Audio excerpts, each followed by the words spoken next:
Big Brother, mainstream media, government cover-ups. You want answers? Well, so does he. He's Alex Jones on the GCN Radio Network. And now, live from Austin, Texas, Alex Jones.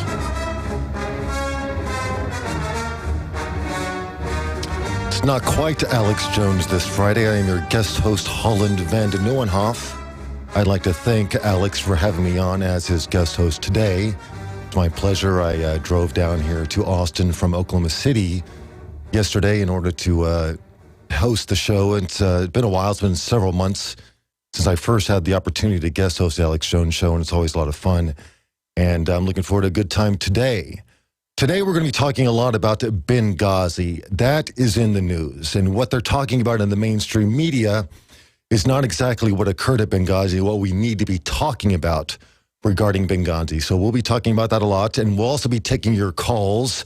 I believe Friday is First Time Friday or First Caller Friday, so we'll be taking your calls later. I'm really looking forward to engaging Alex's audience one-on-one and seeing what they think about my performance here. Anyways, of course, my name is Holland van de Nieuwenhof. I have been on this show a couple of times, a number of times over the past couple of years, mainly, of course, regards to the work I've done on A Noble Lie, Oklahoma City, 1995. That documentary is, of course, available in the info shop, and it's the expose of the Oklahoma City bombing. A Noble Lie, Oklahoma City, 1995 is the correct title. And we spent a number of years compiling that information, and in doing so, developed our own little viewpoint on false flag attacks, and talking to people on the inside, as I have in my associates in research and writing. We have talked to some of the main players involved in these operations, and we've come to a realization of how these operations are executed on the ground. So using that lens, I'll be applying it to current events and what may have happened or not in Benghazi, and of course with the Boston bombing, of which InfoWars has been on the tip of the spear, literally breaking that story wide open. Something Alex and I have been talking about for a while now is the evolving curve of the information war. Not only are we unraveling these attacks immediately after they occur, we are unraveling them as the official script is being laid out. We are now actually dictating terms to the elite regarding the narrative they want to give to the American people. That was a battle, what happened after the Boston bombing, an info battle, and guess who won? We did, the truth seekers, because truth is on our side. We don't have to make anything up. We don't have to remember our lies. We simply have to tell the truth. So that was a tremendous victory, historical victory, and hopefully one that will dictate the course of future actions. Of course, if you want to check out A Noble Lie, go to the info shop. It's a 2-hour documentary about the Oklahoma City bombing, and learning about that, it's not just learning about ancient history. First of all, some of the same players are still involved right now. Of course, Eric Holder being the primary one. He's now Attorney General of the United States. He was responsible, initiated, and supervised Operation Fast and Furious, and has taken, I'm sure, a hand in many of the false flag attacks that have occurred since that one fell apart. Eric Holder, back in the late 1990s, was put in charge of the investigation into the Oklahoma City bombing at the behest of the federal government for the Department of Justice.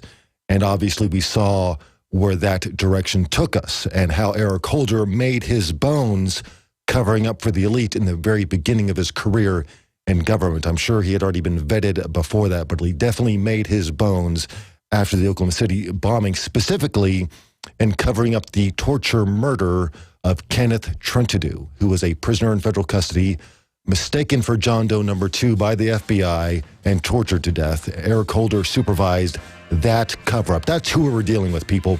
Anyways, I thank you for joining me this Friday. You're listening to The Alex Jones Show. I am Holland van de Nieuwenhof, and we will be right back.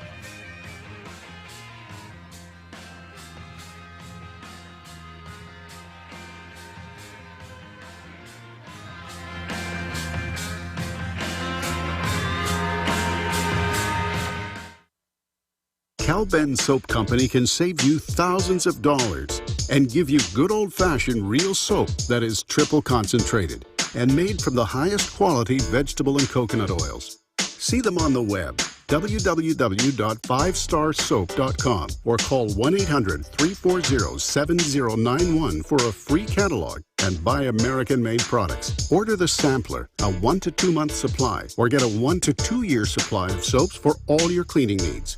You're getting soap products twice as good as what you're using now. This is an amazing deal, and you will love the way real soap makes your skin feel. Call 1-800-340-7091 or visit www.5starsoap.com. Alex and his staff have used these earth-friendly, pure soaps for years.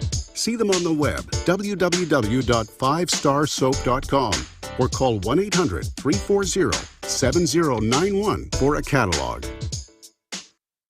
You prepare by purchasing gold, food, and firearms. But if you don't have a home security system, then you're missing a critical weapon in your arsenal for home protection. When you're sleeping or away from home, who's watching out for intruders? Check out Simply Safe. It's a new do-it-yourself home security system that is completely wireless. Go to GetSimplySafe.com. Simply Safe is independent and off the grid. It runs on battery power, so even if the grid goes down, you're protected. It's completely customizable, so you can use it in your home, business, boat, trailer, storage unit, or shed. GetSimplySafe.com. Simply Safe is also ridiculously easy to install yourself in under 20 minutes, so there's no need to let a stranger into your home. If you move or need to relocate, you can take the system with you wherever you go. You aren't always at home, but Simply Safe will stand guard, protecting your property 24 hours a day, 7 days a week.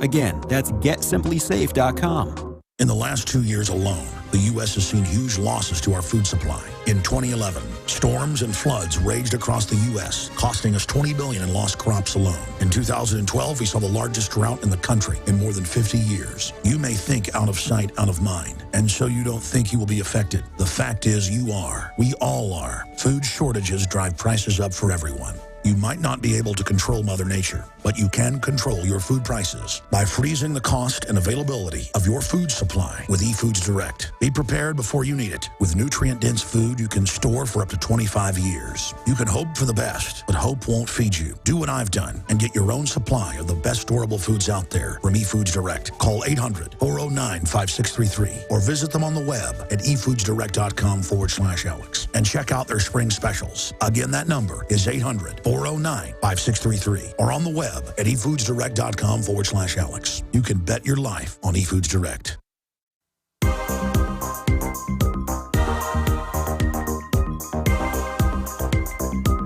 What difference at this point does it make? It is our job to figure out what happened and do everything we can to prevent it from ever happening again, Senator. Resistance to tyrants is obedience to God. It's Alex Jones.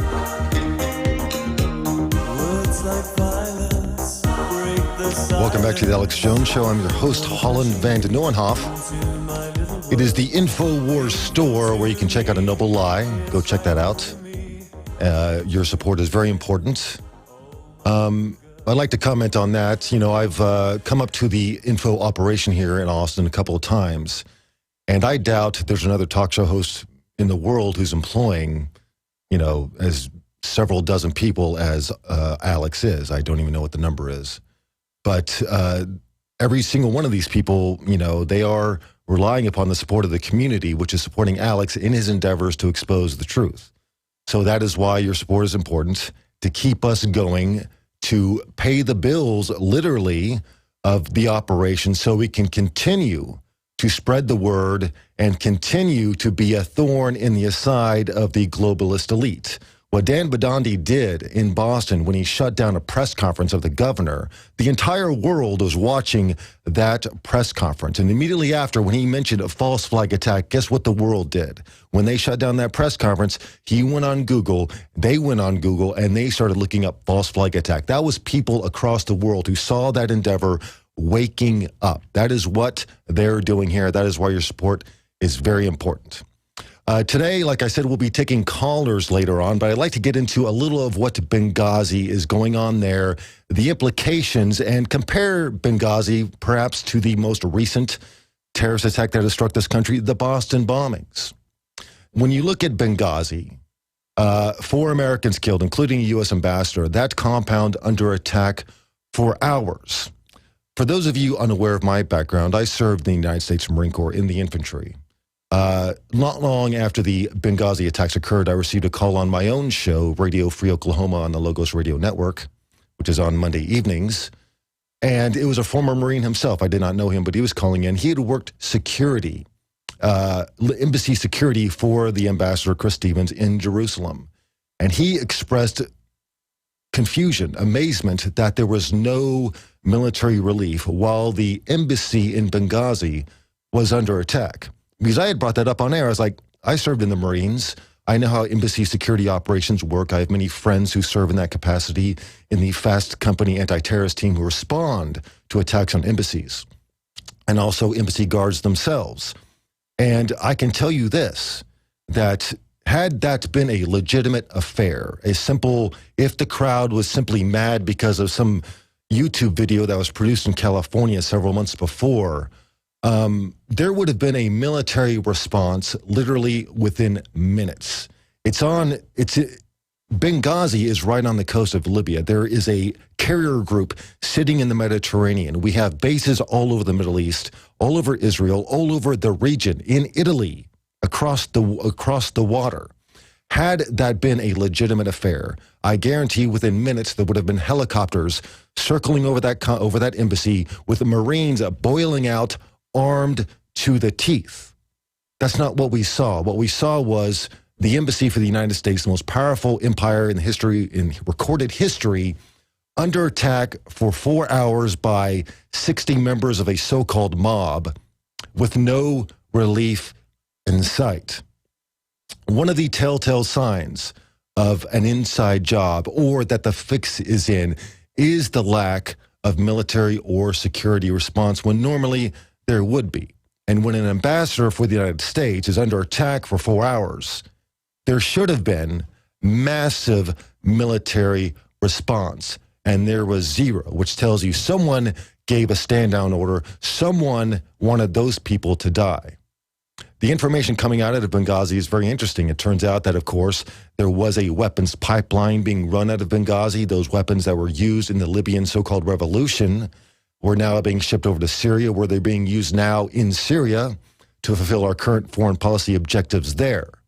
Perhaps the attack had something to do with that. There also has been conjecture, informed conjecture, that the Benghazi affair was supposed to be actually a public relations ploy, which turned into a fiasco because apparently the thing is, that theory is that they were going to pull off kidnapping the ambassador, and then the Obama administration will pull off the master foreign policy coup of recovering the ambassador. I don't know if that's true or not, but the point I want to make is when you come up with these grandiose false flag attacks on paper and you try to execute them on the ground, that's two very different things. What they taught us in the Marines, that a plan never survives the first contact with the enemy, and that's usually true. And with these false flag attacks, for the most part, the covert arm of U.S. intelligence can rely upon the mainstream media to cover their tracks. It's not like when people criticize so-called conspiratorial thinking, or what I like to call the counter-narrative, the argument often is, well, you know, the government is so incompetent, they can never pull this off. Well, you know what? They are incompetent and they can't pull this off. They mess up left and right. I see it left and right. But they can rely upon the mainstream media to not connect these dots. Even though many of these anomalous facts may be reported at one time or another, it's never packaged for mass consumption when it's time to feed the story to the public. It's never put into the official narrative. And so that's what we're seeing with Benghazi. We're seeing the mainstream media basically complicit with the administration in what appears to be a horribly botched operation. In the light of the Boston bombings, I'm beginning to think that their learning curve is nowhere near the information revolution's learning curve. They seem to not be learning their lessons. What we saw in Benghazi compared to Boston there are several dichotomous facts. One, of course, President Obama hesitated early on to label what happened in Benghazi an act of terrorism, when by definition, any stretch of the word, it actually is terrorism. When you have a crowd that's mad for whatever reason storming an embassy, I mean, that's happened before in American history, and it was called terrorism then. Why is it not terrorism now? With the Boston bombings, you had the initial manhunt, of course, which was botched, and they later settled on to the two Chechen brothers. But you saw a manhunt for specific individuals.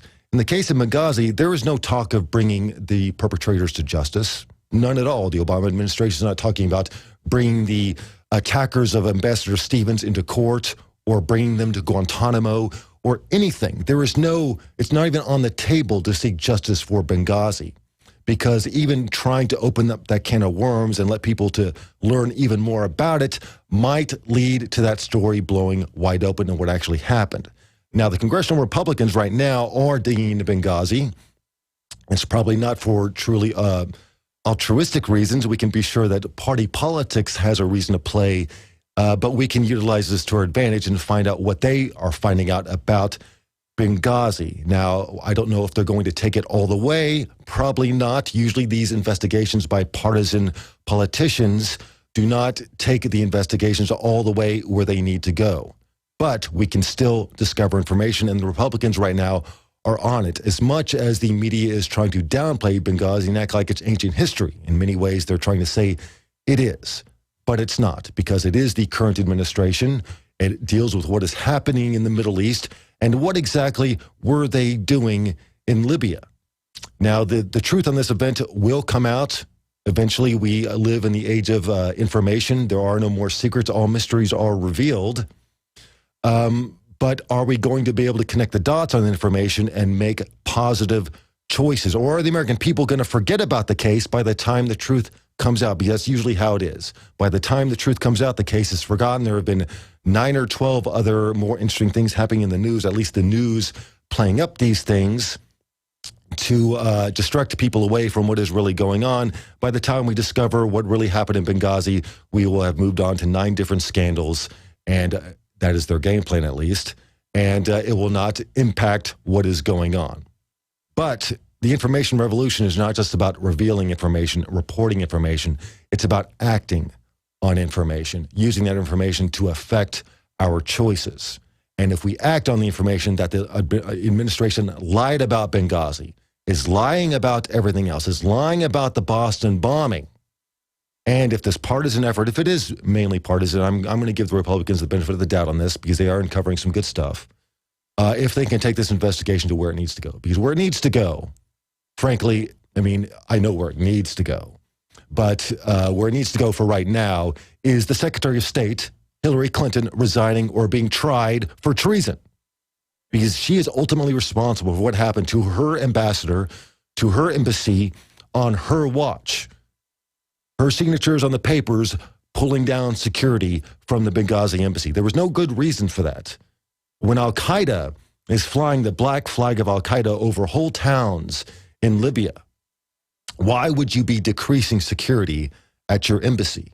There is no good reason for that. That was before the age of sequester, and the budget certainly allowed. In fact, there were special forces officers saying that they offered to supplement State Department security of the embassy facilities there, an offer which was turned down. They actually turned down offers of assistance for security because obviously they were planning to breach that security at Benghazi and pull off some kind of public relations stunt that obviously went very wrong. Once again, we're not saying the government is all powerful and they control everything. They try to.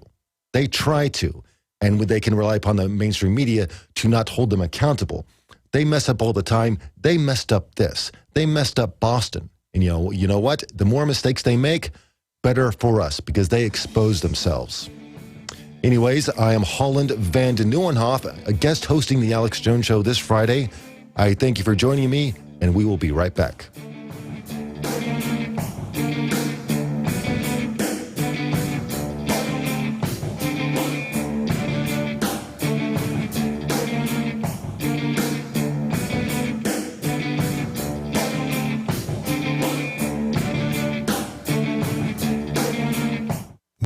over-organic, the Pureganic Companion ebook and cookbook sets a new standard for purity in our diet with a 100% toxin-free lifestyle. It's time for an American renaissance in health and quality of life. This book is loaded with simple methods to holistically eliminate disease, original recipes, a 30-day diet plan, and much more. Purchase now at pureganiccompanion.com. The Pureganic Companion, the preventative maintenance manual for the human body. We the people grow cotton, weave fabric, engrave ink, embed strips and fibers to protect from counterfeit and carting to a private bank, having it lent back at interest, forcing taxes to service debt. This capitalism, or was Jefferson correct when stating a central bank issuing the public currency is a greater menace to the liberties of the people than a standing army? Hi, Ted Anderson. I'm placing a free silver dollar in a book that explains our monetary system. Call for your copy, 800-686-2237. It's time to understand the system. Call 800-686-2237. That's 800-686-2237.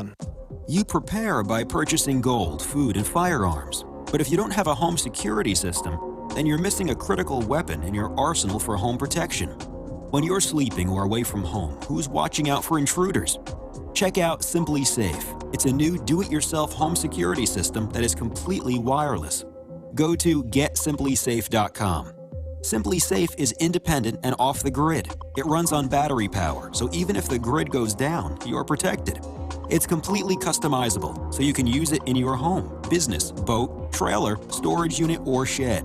GetSimplySafe.com. Simply Safe is also ridiculously easy to install yourself in under 20 minutes, so there's no need to let a stranger into your home. If you move or need to relocate, you can take the system with you wherever you go. You aren't always at home, but Simply Safe will stand guard, protecting your property 24 hours a day, 7 days a week. Again, that's GetSimplySafe.com. What's more amazing than a Swiss Army knife? A survival business card. It's 11 functions rolled into one pocket-sized tool, including a sharp knife, a saw, a bottle opener, and a can opener, too. It even has a wrench. It lays flat, fits right in your wallet. A survival multi-tool for your wallet, leather-like sheath included, designed to be practical and built to last. Yours free. That's right, free. Claim yours right now while supplies last at freesurvivaltool.com. Again, that's freesurvivaltool.com. Bills in front of Congress right now could take away your right to keep and bear arms. If Obama has his way, all guns will be either banned, restricted, or confiscated, possibly by executive order.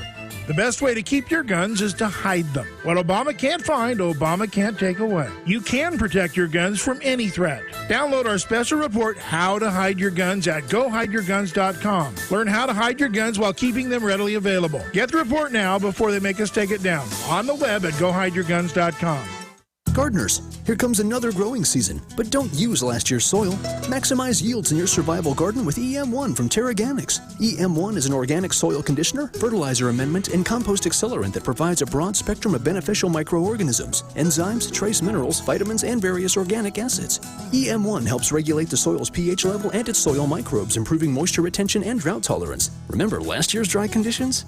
EM1 from Terraganics is safe, chemical-free, and certified for use on all organic farms. It improves plant quality, size, color, flavor, and gives up to 20% more nutrient value in fruits and vegetables, and greatly increases shelf life. And EM1 is so simple to use, just mix with water and apply. This year, prepare your crisis garden for maximum yields with EM1 from Terraganics.com. Order now at TERAGANIX.com or call toll-free 866-369-3678. That's 866-369-3678. Terraganics. Life's getting better.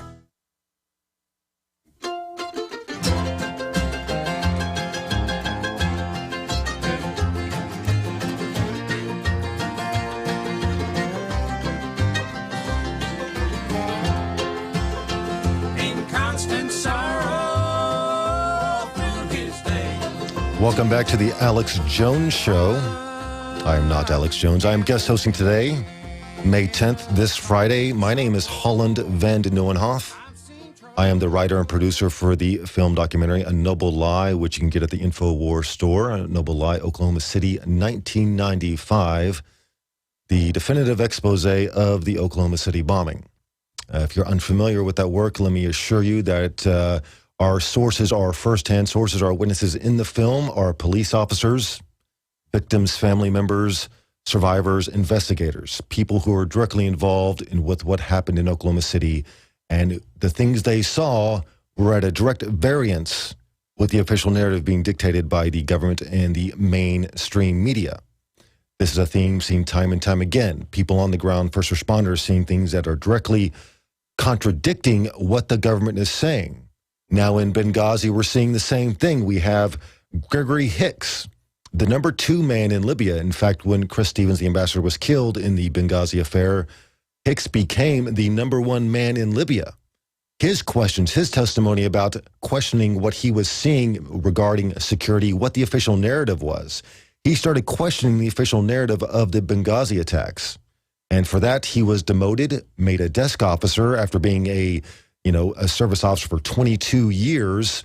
And in his own words, he was basically, they let him know that his line of questioning was unwelcome. Now, if we are to expect a full and open inquiry into what happened at Benghazi, what we're seeing is the classic precursor to persecuting whistleblowers. And of course, the Obama administration, contrary once again to its word and to its campaign promises, has been probably, at least in modern history, the most energetic in prosecuting whistleblowers who work for the government, even more so than President Bush. And all of the liberal sentiment behind the Obama administration, I can even respect genuine liberals who are perhaps collectivists and believe in socialism. If you actually believe that, I can respect that viewpoint. But if you support the Obama administration, I now know that you don't even mean what you say. The Obama administration is not even liberal or progressive, or it's not even socialist. It's fascist. It's a warmongering extension of the corporate regime and he's basically, like I said, replicating the first 2 terms of Bush. And all the celebrities and rock stars out there who are still supporting the Obama administration, look at what is happening. Compared to what is happening with this administration, the actions that they are doing with your ideals and with your sentiment. And if you cannot reconcile the two, one or the other needs to go. You can't have both. Regarding Benghazi, we're seeing the lies left and right. And I'm opening up the phones right now. The phone number is 1-800-259-9231. I repeat, 800-259-9231. Please call in and we will engage the audience. Now, regarding Benghazi, if you go back to the beginning, you remember that they blamed it on a supposed YouTube video. And for that reason, this crowd in this one location in Benghazi, the only location in the world where people were getting mad about this video, they just happened to attack the embassy and kill the ambassador. Now, of course, I'm a filmmaker myself. I work in film. So when I looked at the so-called YouTube video, the Benghazi video, I don't even know what the title is, that supposedly inflamed the crowd, that caused these attacks. Within about 2 minutes, I realized this is not a film. This is not even, there was no way someone was trying to sell this to anyone for investment. This literally is a PR op. I could tell by looking at it. That is not a product that anyone was trying to take seriously, and surely not the crowd in Benghazi. The film, or the so-called film, the video, is basically unwatchable. And it makes no sense.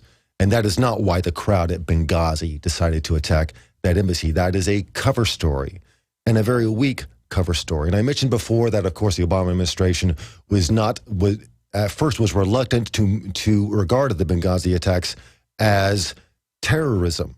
Why is that? Because they don't want the anti-terrorism apparatus that they have helped build up inflicted upon themselves, and asking questions, of course. It looks like we got a caller, and like I said, we are opening up the phone lines, 800-259-9231. 259-9231. Call in, and we will discuss your topic or your question. So let's go to Mark from Texas. Hello, Mark. Welcome to InfoWars. Hey, Holland. Yes. Holland, it's an honor speaking to you. I just ordered your film online. I saw it. Excellent. Well, thank you, Mark. Welcome to the show. Yes, sir. Hey, Mark, we're getting ready to go to break in about 10 seconds. Can you hold on to the other side and we can continue the conversation? Sure, you bet. Well, thank you for calling in. You're listening to the Alex Jones Show. I am the guest host, Holland van den Nieuwenhof. We will be right back after these messages. We're on the march. The empire's on the run. Alex Jones and the GCN Radio Network.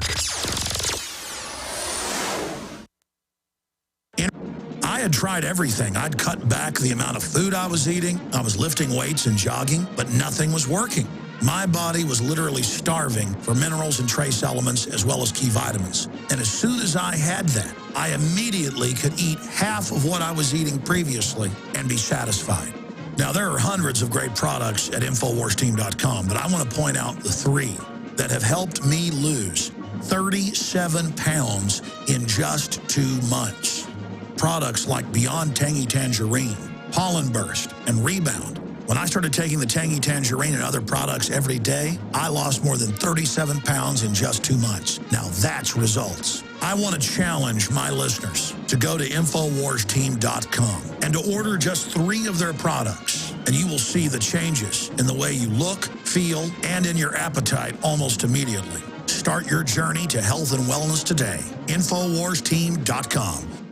Introducing Pro One. All of your filtration in one system, portable, on the go. No more do you have 2 or 3 filters to just reduce sodium fluoride. You have a system that cuts out the sodium fluoride and up to 95% of hydrofluorosilicic acid. Advanced manufacturing technology combines silver-impregnated white ceramic with new Aquamedics advanced media for removal of fluoride and other heavy metals, all in one filter element. It is the only one that does it, and out of the gate, we have it discounted at 10% off with promo code WATER. This is the only system that in one unit helps reduce or remove pesticides, herbicides, chloramines, ammonia, and chlorine, hydrofluorosilicic acid, the most common form of fluoride not covered by other fluoride filter brands, and sodium hexafluorosilicate. Get your Pro Pure with the new Pro One filters today at InfoWarsStore.com or by calling 888-253-3139.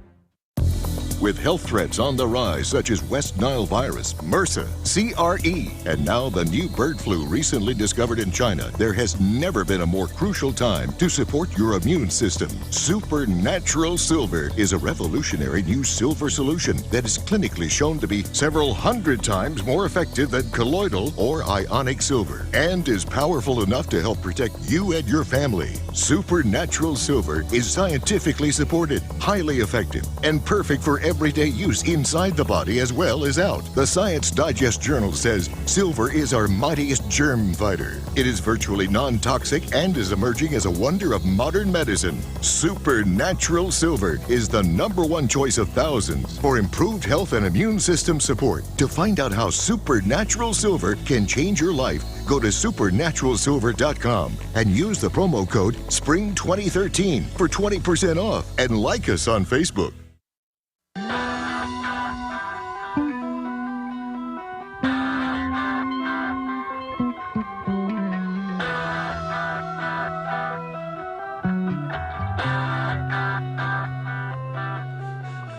Big Brother, mainstream media, government cover-ups.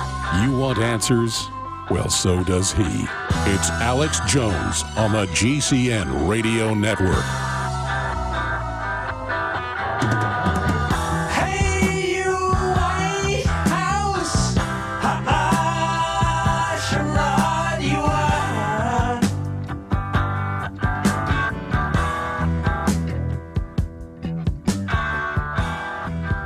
Welcome back to the Alex Jones Show. I'm your host, Holland Van Den Off this May 10th, Friday.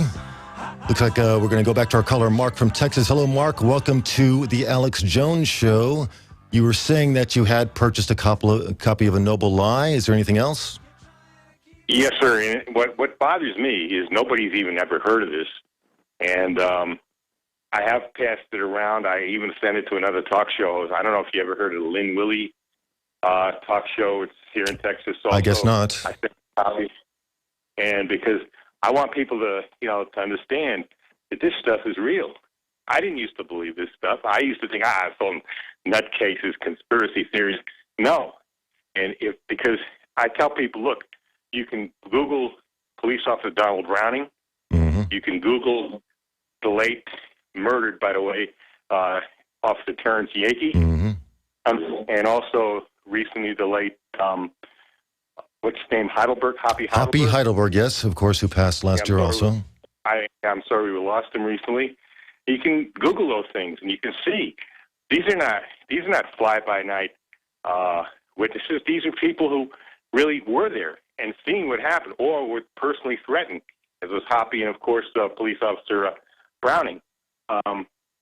Yeah, exactly. Like I said when I was saying earlier in the show, I mean, we were talking to the actual people involved in these events. Police officers had their lives threatened by FBI agents. Don Browning was on the InfoWars show not long after release, talking about the fact that in police headquarters, Don Browning, an Oklahoma City police officer, one of the first responders who helped save lives. Yes, he was confronted by an FBI agent who told them that he and his wife might lose their lives if he continued to ask questions. That is the caliber of people we are dealing with. We are dealing with simple thugs who threaten the lives of innocent people if you ask questions. We're seeing that being played out also in Benghazi, where people who ask questions are having at least their careers threatened now, and if they keep on asking, even more will get threatened. Mark, is there anything else? Yeah, and I also tell him, by the way, that Officer Browning, forget just the fact he was a police officer, but he's a Vietnam vet, Marine Vietnam vet, actually a rifleman in Vietnam. So, you know, and I try to tell people, if Oklahoma was a false flag, everything that's going on now, the shooting at Newtown, the shooting in Colorado, and other shootings, and including what happened in Boston, you can believe is a good chance the government is behind it. Stop admiring the FBI. The FBI has become a criminal organization, as is the CIA. It's unfortunate, but this is what's happening. And by the way, did you ever hear of William Cooper? Yes, I have. I'm reading a book right now called Behold the Pale Horse. The famous book by William Cooper, yes. Yeah, and in it, he writes, he wrote this book in 1990 now. He predicted a lot of the shootings and stuff. As a matter of fact, he said they already happened and blamed it on CIA mind control, including using drugs such as Prozac. If you want, I can read you page 225. Oh, that's all right. I've actually read the book, and I'm sure many of our listeners have, but they can definitely look that up. It's valuable to reference that. I thank you, Mark, for calling in to the Alex Jones Show. Thank you very much, and also for your purchase of a Noble Lie, and, of course, spread that around.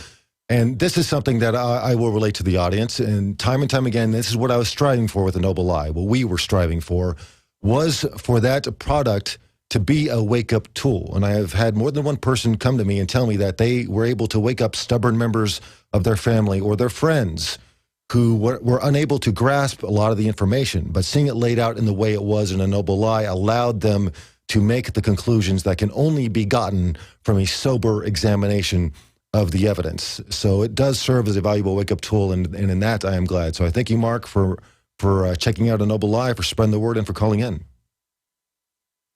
Excellent. Well, thank you for calling in, Mark. We have a number of callers on the line. We'll get to that in a second. Like I said, I thank you, Mark, for bringing up that topic. When you verify that at least one event in American history, like the Oklahoma City bombing, was indeed a false flag attack, that did happen. And then you ascertain the fact that no one was held accountable, no one in government was fired, no one was held accountable for treason, for mass murder of their own citizens, for perpetuating that attack.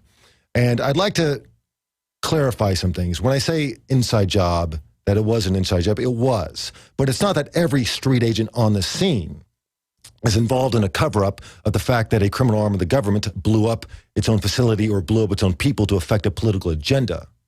It's not. And that the people on the ground, and that's what you see in the use of these military drills. Like in Boston, you saw the men in the black hoodies and the khaki tactical pants and the desert boots with the same backpack as the Chechen suspects. Obviously, there was a military drill, police drill in effect at the time. Now, the purpose of the drill, which is the common denominator many times to these false flag attacks, is twofold. One, it allows the movement of assets into place. It provides a plausible deniability and security for those assets that they're moved into place. Oh, we're just part of an exercise or a drill. Number two, after the fact, after it goes live, after it blows up, after there are casualties on the ground that they weren't expecting, the players were not expecting, the drill effectuates the cover-up, because now all the people involved in what they initially thought was a legitimate law enforcement or military operation are now complicit in mass murder. and they're going to keep their mouth shut. And that's even if they care to report it. For the most part, all the people on the ground are covering up what they expect and what they think is simply a massive foul-up by their agency, which, of course, happens time and time again. And let's not leave it out of the purview of government employees to cover up their own mistakes.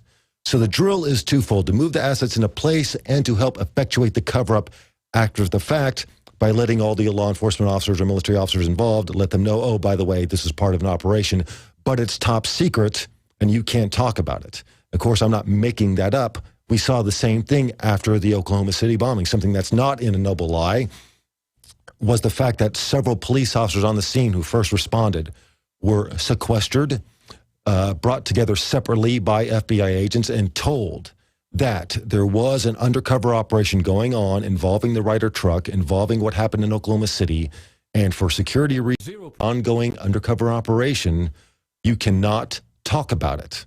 That is the security at work. They use that cover story time and time again. And the one thing I have delineated from my study of government false flag attacks is that they will not vary the formula if it's successful. There's no reason for them to. If it works, they will keep on doing it, almost to where it loses, I'm sorry to put it this way, but it loses its originality. They literally use the same standard operating procedure every time because it works. Well, it's going to keep on working until we hold them accountable, until we put enough pressure on the mainstream media to keep on asking those questions that are going to make the government uncomfortable. And until that happens, they're going to continue doing things the same way. But I think after Boston, they may have to change their methods of operation because Boston was very sloppy. Benghazi was very sloppy. Maybe they're losing their edge because they're not competing with the truth anymore because they can rely upon the media to just cover everything up. I don't know. But they're not very good these days. And I don't want it to be that way, but it is. And viewing the lens of Benghazi and the Boston bombings through what I've discovered firsthand with the Oklahoma City bombing is amazing. I've interviewed firsthand players in the Oklahoma City bombing, members who were involved with the neo-Nazi right back in the mid-'90s. One of those men, Johnny Benghazigate, informed me that prior to the Oklahoma City bombing, he was in Las Vegas area at the time. He was being approached by an informant who was asking him to bomb a federal building with ammonium nitrate and Tovex boosters. That does sound familiar because that's exactly what played out several months later on April 19th, 1995 in Oklahoma City. This guy who was approaching Johnny Benghazigate pitching a script, literally pitching a script, which later played out. Now, the spooky thing about this man who was pitching the script was an ATF informant. So we have is direct proof of the ATF using their informants, selling the OKC script around the country to various neo-Nazi groups until someone obviously was foolish enough to take the bait. So you see the fact that they are approaching people before these attacks, trying to get them to effectuate these attacks. We've seen this in the War on Terror. Time and time again, with the so-called the Christmas tree bomber and other incidents that were almost forgotten now because of these larger events. And what you see, the SOP is the FBI sends an informant to approach some confused kid who's working at McDonald's, and he talks to him over some so-called jihadi website, which of course is a CIA front. And this young kid is talked into jihad, paid to do it. They pay for his apartment. And they put him on the no-fly list so he can't get away from his handler who is freaking him out. He tries to get a job in Alaska, so they put him on the no-fly list so he can't get a job. So what does he have to do now? He has to ask for more money from his FBI handler. He's now even more under control. And later on, of course, that FBI handler hands him a cell phone and tells him to blow up something. So he dials the number and is arrested. He's thrown in jail for the rest of his life. And the War on Terror is given more justification for its existence. So these operations are happening all the time. All it takes for an operation for something real to happen, a real bomb, is to take one of these always ongoing sting operations, and instead of putting in fake explosives, like they say they do these times, put in a real bomb, like they did at Oklahoma City, and watch it blow up, and watch every agent on the scene scramble for cover and start coming up with cover stories because they may not exactly know what happened, but they know they'll get in trouble for whatever happened. So they're going to cover themselves. So the cover-up after the fact is also not based upon universal knowledge of the attack. Everyone is covering up everything for their own reasons. And that's probably what we're going to see at Benghazi. Let's go to our next caller. We got a number of callers on the line. Like I said, this is Friday. I'm the guest host in place of Alex, and I like to talk to his audience. So let's go to Steve from Costa Rica. Hello, Steve. Oh, hi. Great. I'm glad to meet you. It was wonderful to get on talking to you guys. It's just amazing how people just aren't being aware of the corruption that's going on there and these false flags. Things are becoming so obvious that it's just phenomenal that they just don't get it. Well, a lot of them do get it, but it's not in their interest to talk about it. Well, I don't know. They're being lazy or something. You know, I'm doing everything I can from down here because I talk pretty crazy myself, and you know, I'm doing the YouTube stuff. And when you live in an insane world, being a little crazy is probably not an entirely bad thing. Well, what the Chicos call me down here is Gringo Loco, so I might have deserved that in some respect because they know I'm not your normal Gringo down here. Mm-hmm. Yeah, but it takes a while to get a little respect down here.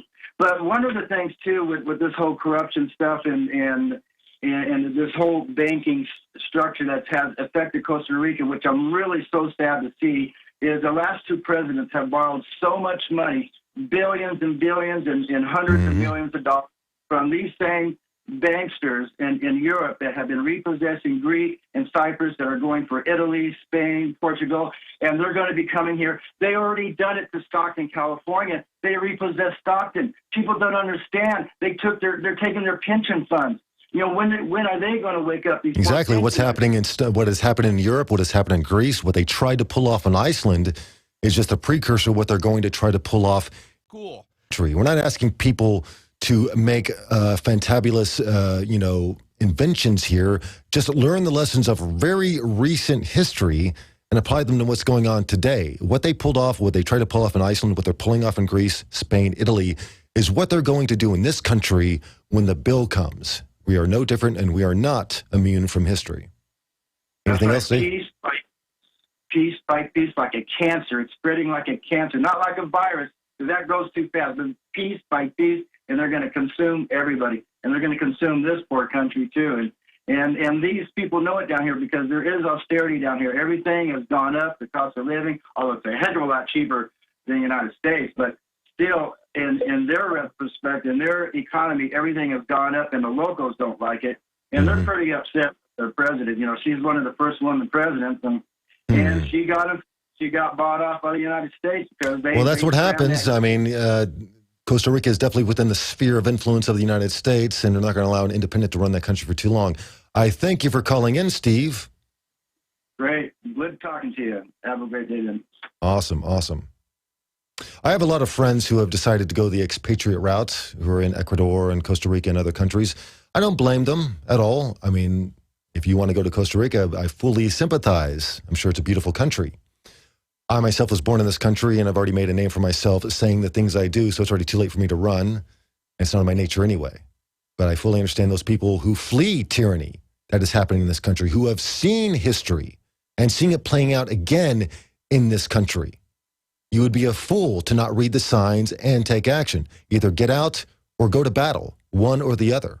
I'm not passing judgment on those who get out. I think you're wise to avoid what's going on in this country. I perhaps am not the smart one for sticking around and fighting it out, but then again, it's not the first time I've been accused of that. Anyways, we're going to our next caller, John from Texas. Welcome to the Alex Jones Show. Hey, what's going on, Bugs?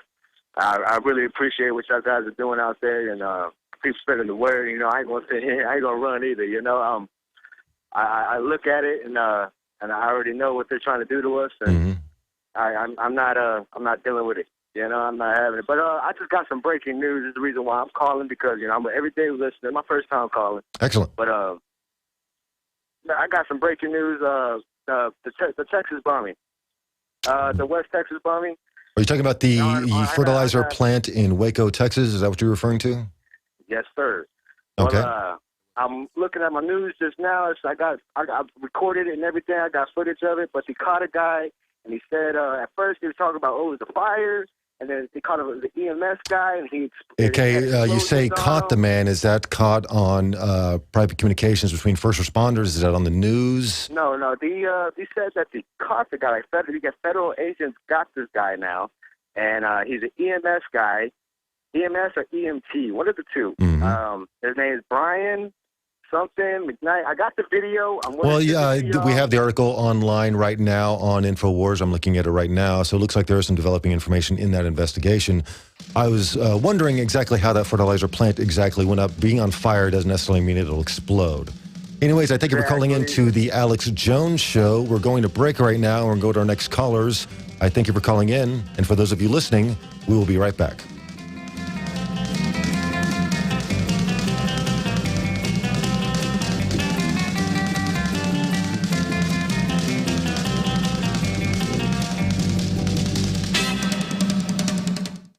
In the last 2 years alone, the U.S. has seen huge losses to our food supply. In 2011, storms and floods raged across the U.S., costing us $20 billion in lost crops alone. In 2012, we saw the largest drought in the country in more than 50 years. You may think out of sight, out of mind, and so you don't think you will be affected. The fact is you are. We all are. Food shortages drive prices up for everyone. You might not be able to control Mother Nature, but you can control your food prices by freezing the cost and availability of your food supply with eFoods Direct. Be prepared before you need it. With nutrient-dense food you can store for up to 25 years. You can hope for the best, but hope won't feed you. Do what I've done and get your own supply of the best storable foods out there from eFoods Direct. Call 800-409-5633 or visit them on the web at efoodsdirect.com/Alex and check out their spring specials. Again, that number is 800-409-5633 or on the web at efoodsdirect.com/Alex. You can bet your life on eFoods Direct. Are you one of the millions of Americans worried about change? Do you lose sleep over what could happen to your assets and hard-earned money? Are you looking for a better way of life with more freedom, security, and asset protection? If you answered yes to any of these questions, you should consider investing in the country of Belize. Belize is an independent, English-speaking country only hours from the U.S. with strong banking and asset protection laws. In fact, Belize is one of the last tax havens left in the world today. Belize also has a very low cost of living, tropical climate, and is home to some of the best real estate opportunities in the world. To find out more, call 800-793-2600 or go to buybelize.com. So if you're frustrated, nervous, and worried about change, go to buybelize.com to invest and secure your future. Don't wait, or it may be too late. Call 800-793-2600. That's 800-793-2600. Again, 800-793-2600. Big business has discovered the preparedness market, and that makes it difficult to know where to go and who to trust. MyPatriotSupply.com is owned and operated by patriots just like you, has the best prices on storable food, non-GMO seeds, water filtration devices, home canning equipment, survival and self-reliance books, and more. MyPatriotSupply.com has old-fashioned values and the absolute best customer service in the industry. Look for the deal of the day, unique, affordable survival supplies that fit anyone's budget. Get same-day shipping on all orders and free shipping on orders over $49. Call 866-229-0927, 866-229-0927, or visit MyPatriotSupply.com for emergency preparedness, self-reliance, and food independence. Shop with a name you know and a name you can trust. Before it's time to survive, it's time to prepare. MyPatriotSupply.com. Crashing through the lies and disinformation. It's Alex Jones, only on the GCN Radio Network.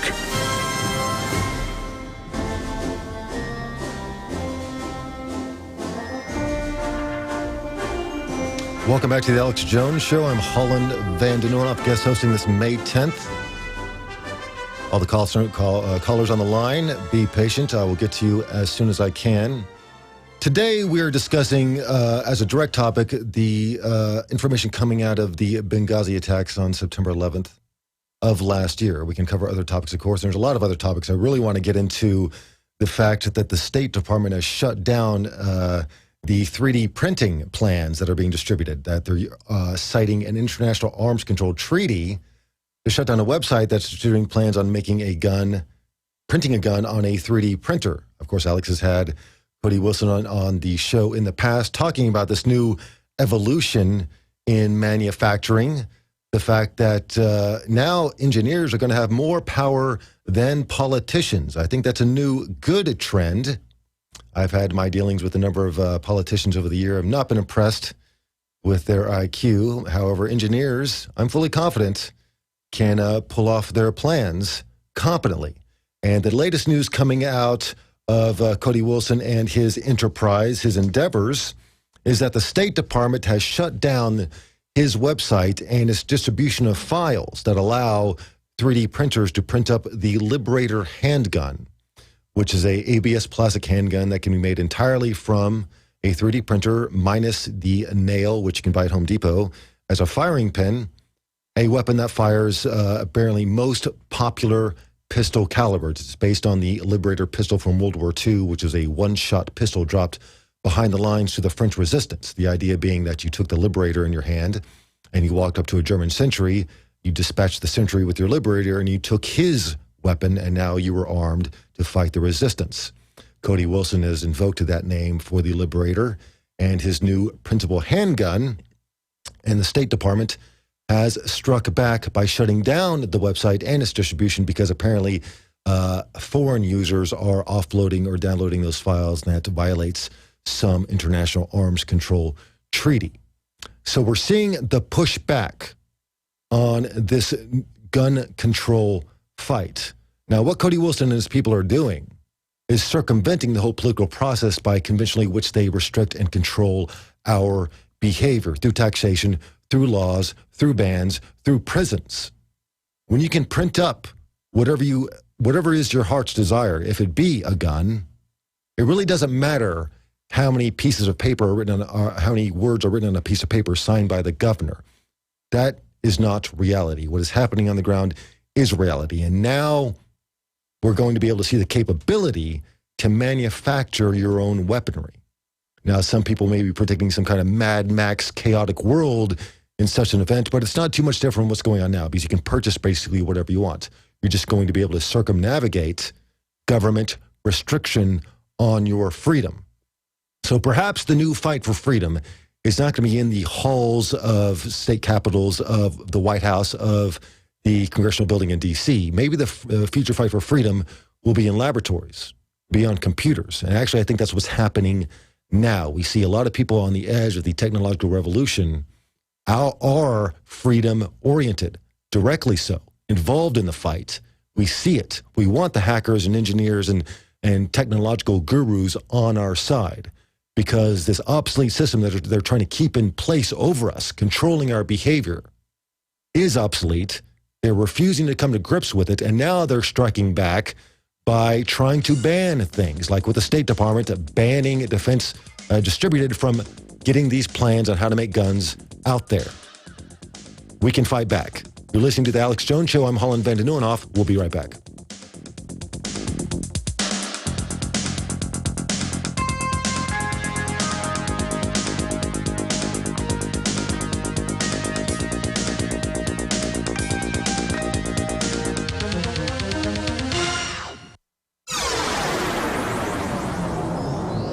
This is GCN, the Genesis Communications Radio Network.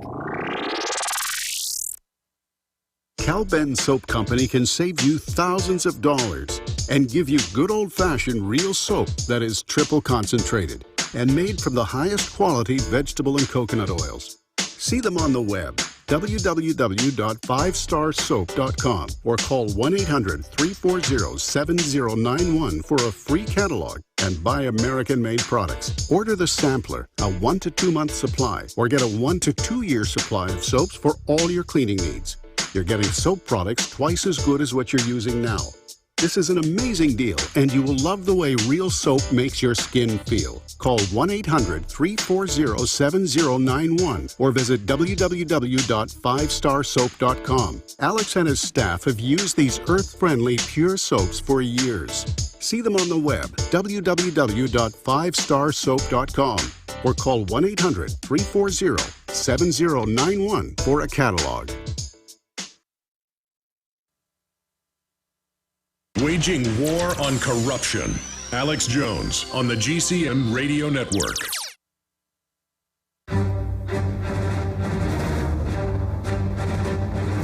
Big Brother, mainstream media, government cover-ups. You want answers? Well, so does he. He's Alex Jones on the GCN Radio Network. And now, live from Austin, Texas, Alex Jones.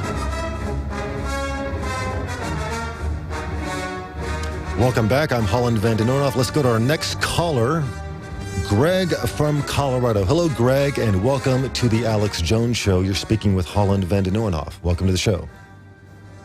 Hello? Yes, Greg. You're on the air. Yeah, I'm here.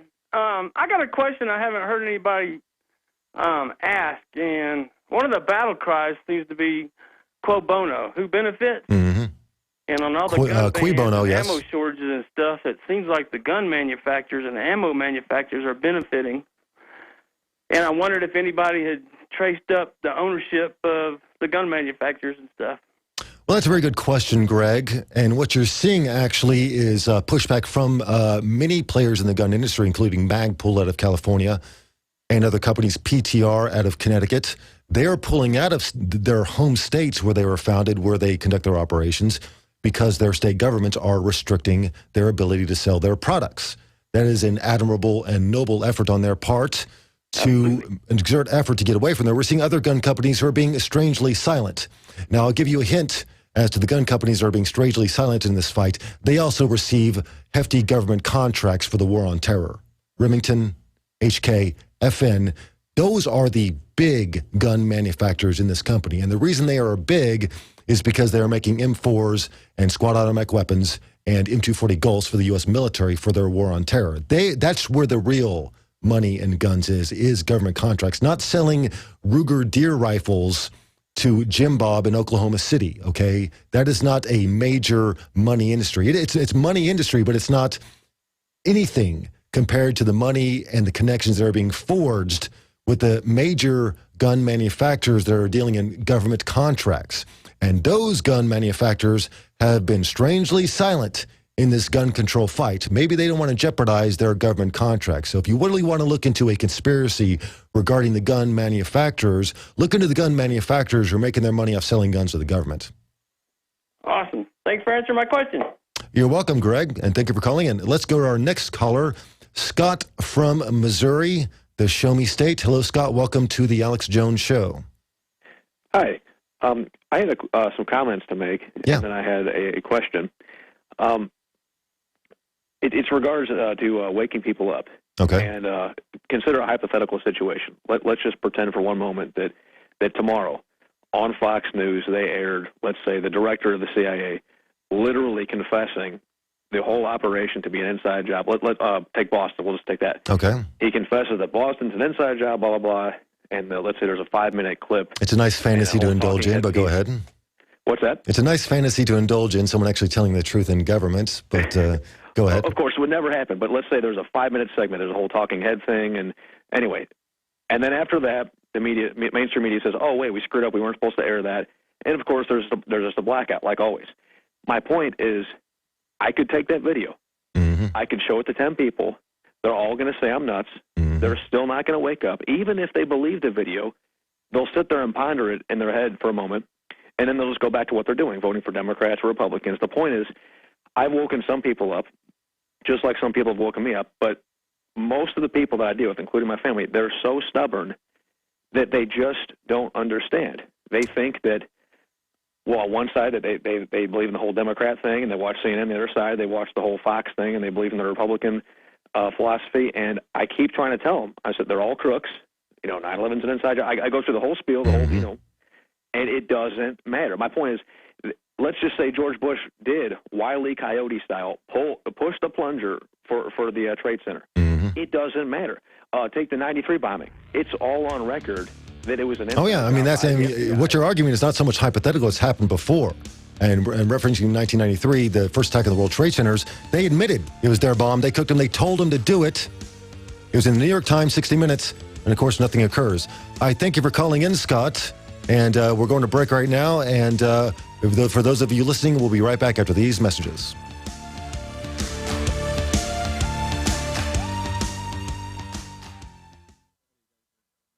You prepare by purchasing gold, food, and firearms. But if you don't have a home security system, then you're missing a critical weapon in your arsenal for home protection. When you're sleeping or away from home, who's watching out for intruders? Check out Simply Safe. It's a new do-it-yourself home security system that is completely wireless. Go to GetSimplySafe.com. Simply Safe is independent and off the grid. It runs on battery power, so even if the grid goes down, you're protected. It's completely customizable, so you can use it in your home, business, boat, trailer, storage unit, or shed. GetSimplySafe.com. Simply Safe is also ridiculously easy to install yourself in under 20 minutes, so there's no need to let a stranger into your home. If you move or need to relocate, you can take the system with you wherever you go. You aren't always at home, but Simply Safe will stand guard, protecting your property 24 hours a day, 7 days a week. Again, that's GetSimplySafe.com. In the last 2 years alone, the U.S. has seen huge losses to our food supply. In 2011, storms and floods raged across the U.S., costing us $20 billion in lost crops alone. In 2012, we saw the largest drought in the country in more than 50 years. You may think out of sight, out of mind, and so you don't think you will be affected. The fact is you are. We all are. Food shortages drive prices up for everyone. You might not be able to control Mother Nature, but you can control your food prices by freezing the cost and availability of your food supply with eFoods Direct. Be prepared before you need it. With nutrient-dense food you can store for up to 25 years. You can hope for the best, but hope won't feed you. Do what I've done and get your own supply of the best storable foods out there from eFoods Direct. Call 800-409-5633 or visit them on the web at efoodsdirect.com/Alex and check out their spring specials. Again, that number is 800-409-5633 or on the web at efoodsdirect.com/Alex. You can bet your life on eFoods Direct. Now that we have moved into the winter season, there is an increased need to support our immunity and health. At Silver Lungs, we are committed to meeting your needs by providing a full selection of silver-based products. Our most popular silver-based products are the 32-ounce Nano Silver Solutions, our 2-ounce Nano Silver Nasal Applicators, as well as our all-natural silver soaps. Just released is our 100% natural silver gel. Our new silver gel is not based on synthetic gelling agents, which quickly evaporate and leave the silver at the surface. But rather, we have formulated our silver gel using the natural skin-nourishing chemistry of aloe vera to quickly penetrate and nourish the skin, while delivering the silver more effectively. Visit www.silverlungs.com and click on our store page to find what silver-based products are best for you. That's www.silverlungs.com.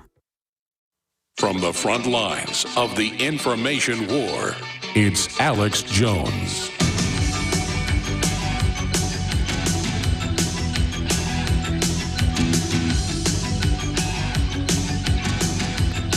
Ladies and gentlemen, thank you for joining us on this live Friday edition as we broadcast worldwide. I am coming to you from a South Texas highway as I drive down the road via the magic of audio Skype.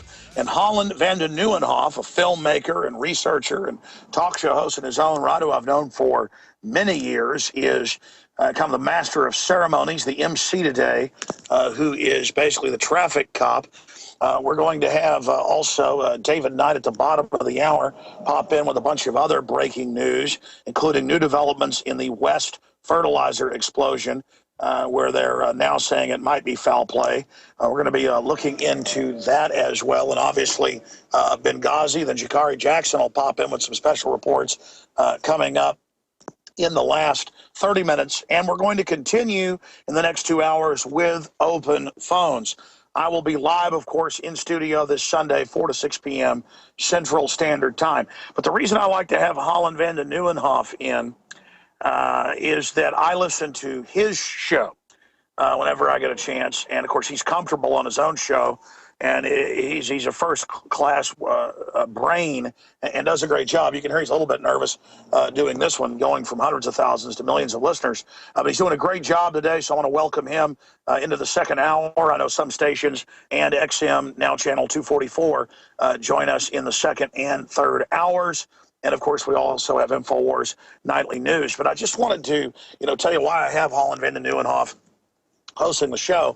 He was a Marine Corps, rifle leader, and he's just a great researcher.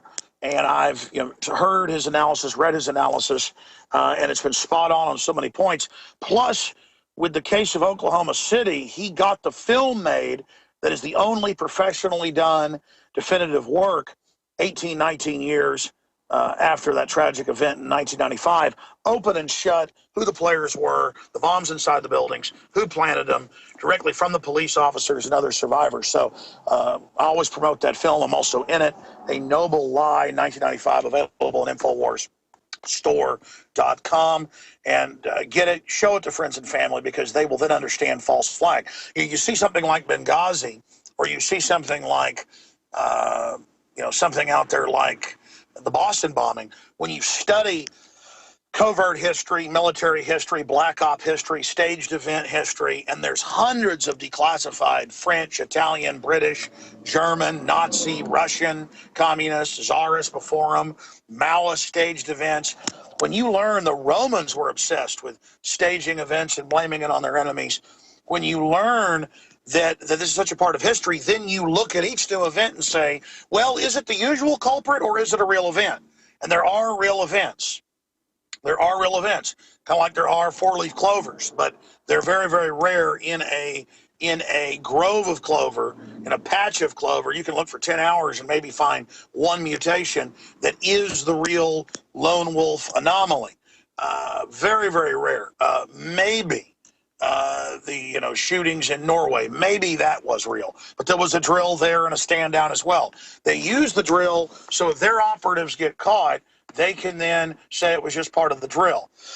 They use it to also confuse everybody when the event happens, so no one knows who was involved, because there were so many people there taking part in something that mirrors it. But in the case of Benghazi, for those that don't know, when I've covered Bilderberg in the U.S., last year and 4 years before that, almost 5 years ago in Virginia, they had Marines in plain clothes following us, breaking in our room. We had some stuff taken. We believe it was them. I never made a big deal about that on air. Cracking into our phones and threatening us and telling us what we were talking about on the phone so they know it was the government. Flipping us off. We have photos of this in plain clothes. Marines coming in and sitting down next to us in the restaurant at our hotel saying, hey, you want to attack the State Department? And then they later just admitted who they were and said, we're making sure you're not playing anything. Okay, so the Marines guard the embassies. And Holland, of course, is a Marine, and he's talked to Marines, but it's on record the procedure. They had a base a mile away, less than a mile. They had helicopter bases 5 miles away. They had predators in the sky. The al-Qaeda forces were hired to be the head of security in Benghazi. There was a stand down, not a 6 hour, more like an 8 hour, from when they began to desperately call for help, and the group was massing out front. And Holland, we talked privately about what you believe happened.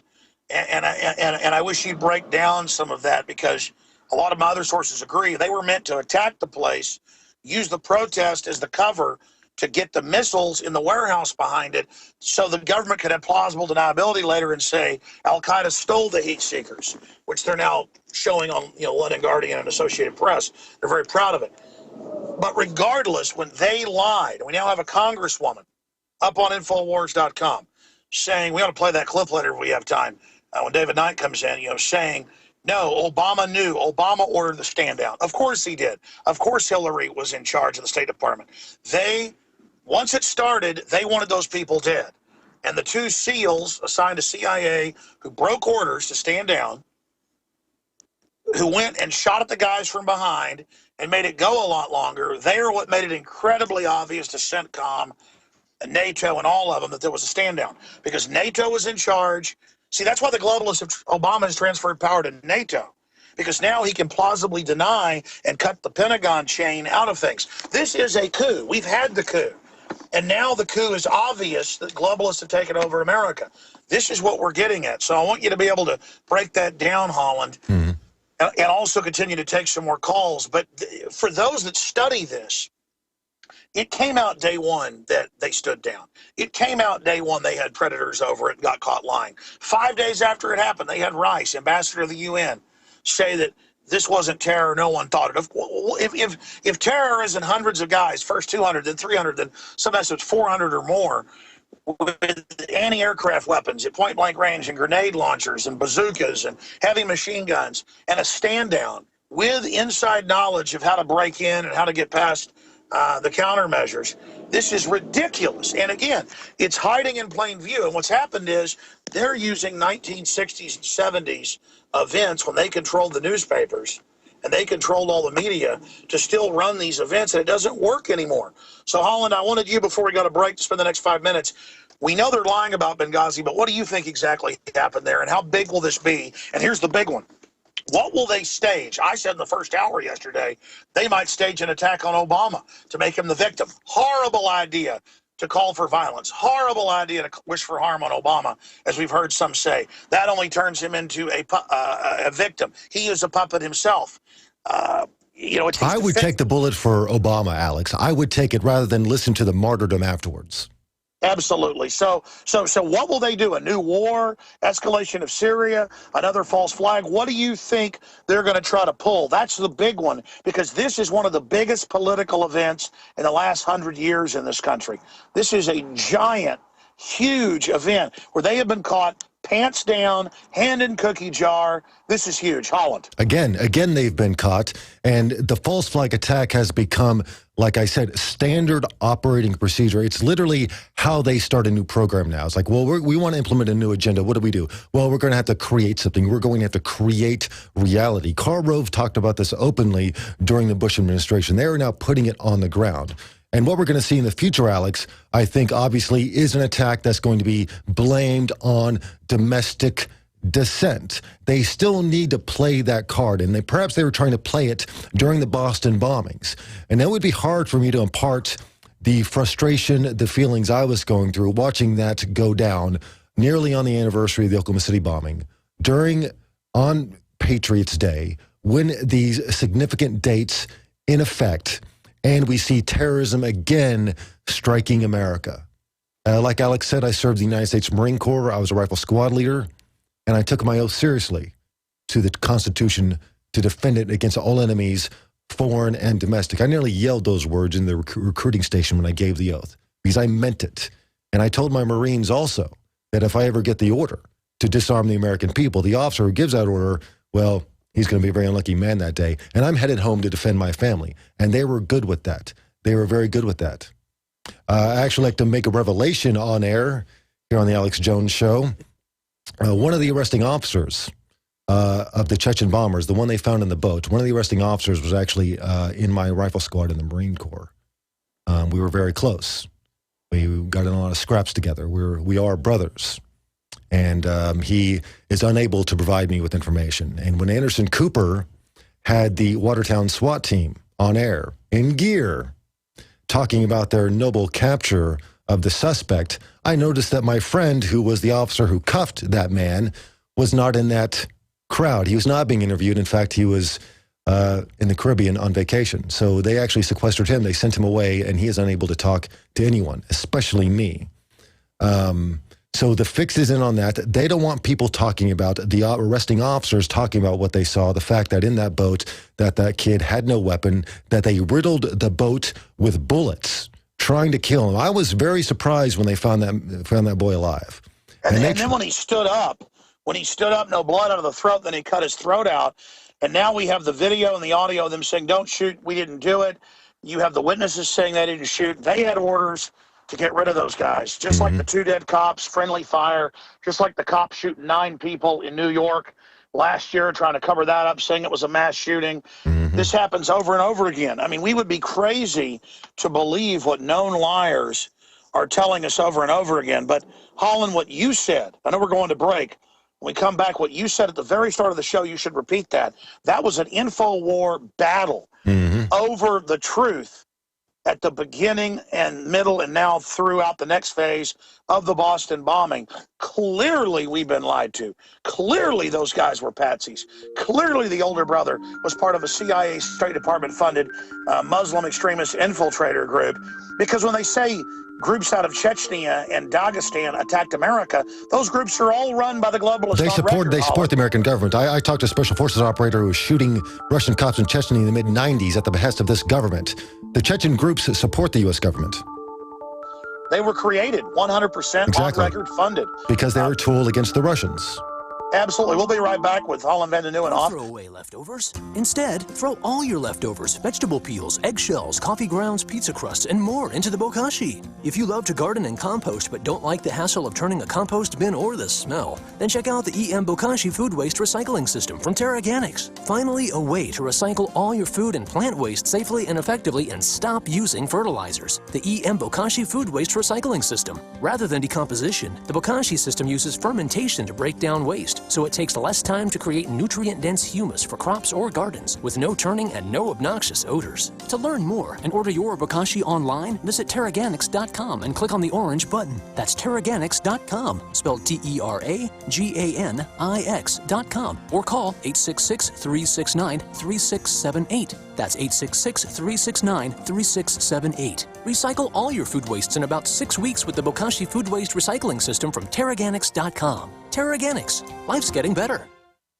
Great news, pure water lovers. BigBerkeyWaterFilters.com has a special discount offer for all GCN listeners. You can't do better than a Big Berkey for economy. For only 1.7 cents a gallon, a single set of filters can last for 5 to 10 years. There's none better than a Big Berkey for emergency preparedness as a backup water source. And you just can't beat a Big Berkey to remove dangerous chlorine, all types of fluoride, pathogenic bacteria, cysts, parasites, and unhealthy byproducts from municipal water. Berkey water filter systems are even powerful enough to purify stagnant pond water. For the gold standard in water filters, get a Big Berkey at BigBerkeyWaterFilters.com. And all GCN listeners get 5% off all ceramic filter systems. For details, call 1-877-99-BERKEY. That's 877-99-BERKEY. Big Berkey Water Filters, for the love of clean water. HempUSA.org has a revolutionary wonder food for detoxing the body and rebuilding the immune system. Microplant powder can help unclog arteries and soften heart valves while removing heavy metals, virus, fungus, bacteria, and parasites. Plus, it cleans and purifies the blood, lungs, stomach, and colon. Keep your body clean with Microplant powder. Order today at 888-910-4367 or visit HempUSA.org. Hi, this is Ted Anderson. Have you ever wondered why banks, stockbrokers, investment advisors won't talk about gold IRAs? They've been available since 1986, yet the financial industry won't recognize the value of gold for your retirement. Gold has outperformed paper investments, yet no word about IRAs. If you would like to have gold for your retirement, call 800-686-2237. Don't get left behind by rising inflation and low returns. Call 800-686-2237. Secure your future and call 1-800-686-2237. Hello, this is Ty Bollinger, author of the best-selling book, Cancer, Step Outside the Box. I want you to know some very important information. In 1985, President Ronald Reagan requested that Carnivora be sent directly to the White House at a time when only the president could obtain this world-class healer. Now, 27 years later, Carnivora capsules are used around the world to keep people healthy. Now you can protect yourself and your loved ones in this age of superbugs with 17 naturally occurring compounds that instinctively respond to abnormal cells only without harming a single normal cell. If you want to stay healthy, now's your chance to literally wake up your critical immune cells to attack harmful invaders that don't belong in your body. Call 1-866-VENUS-FLY or order from carnivora.com. That's CARNIVORA.com. That's 1-866-836-8735, 1-866-VENUS-FLY, or visit carnivora.com. Protect your immune system. It's the only one you've got.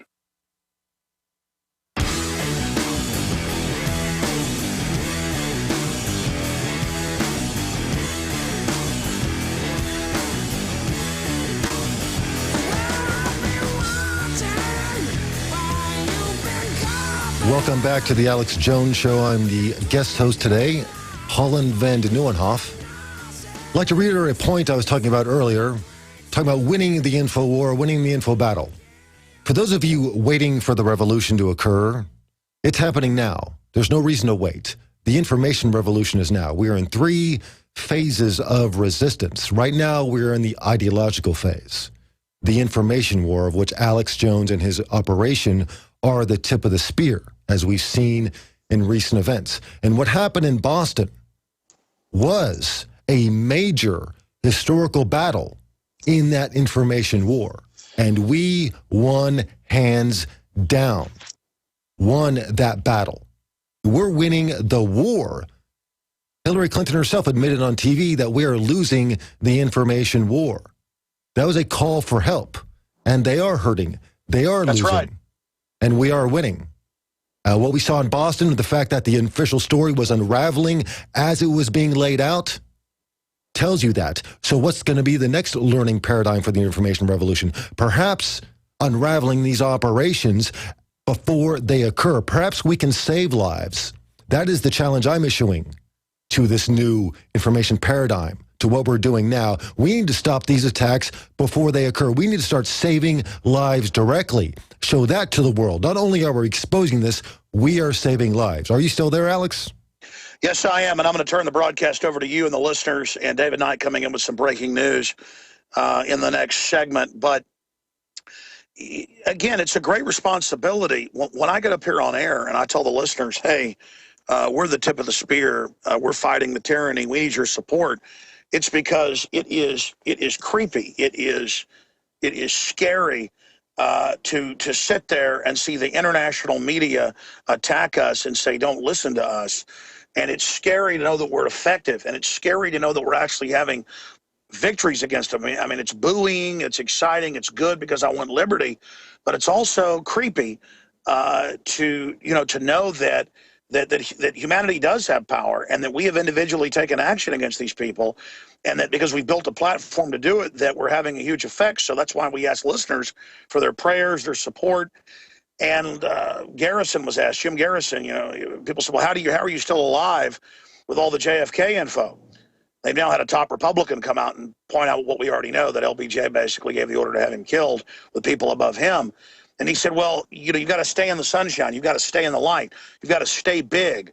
Our only answer going through this black hole is to go in, through, and beyond. We've got to go 110%, because it's the old sports adage.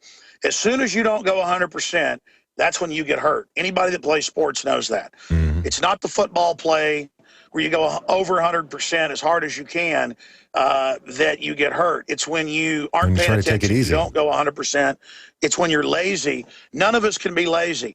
And the globalists are cornered right now. Everything they do basically turns to crap. But still they're in control. And Hillary 2 years ago said we're losing the info war, emergency. Brzezinski's saying that. And so they're trying to set up a police state. But we need the people in government who aren't evil to realize this isn't a joke. And your naivete is going to empower this total takeover. And the general public, not just government. We get the government we deserve. We have been passive. We have been pathetic. And we have let so much of this evil take over. But here's the final big issue. They are going to try to stage something to get themselves out of this. And we need to put pressure on the Republicans to go all the way. There needs to be impeachment. There needs to be indictment. They have been caught ordering the stand down. They have been caught lying to Congress. They have been caught lying, just like Fast and Furious. They cannot get away with this Benghazi thing.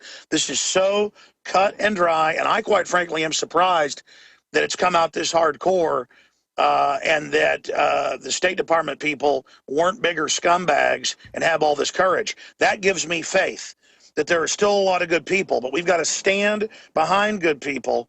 You can look at the body language of Hicks and others. Those are good men and women. They're freaked out. They're putting their lives on the line. They know what really happened. It's more than a stand down. It was an op to kill those people and then cover it up.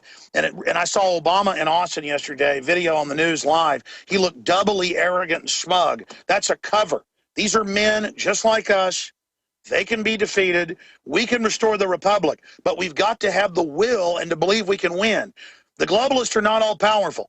And if God be with us, who can stand against us? So, again, spread the word about the broadcast. Support our local AM/FM affiliates. This is history, what's happening. And we're willing to do it, so support us. And we're going to support others that stand up for truth. Holland and Neuenhoff, I'm going to hand things over to you. I'll be back Sunday live 4 to 6. And David Knight's coming up with you and phone calls. All this and a lot more straight ahead. And great job to the crew. Thank you, Alex. We'll be right back. You're listening to The Alex Jones Show.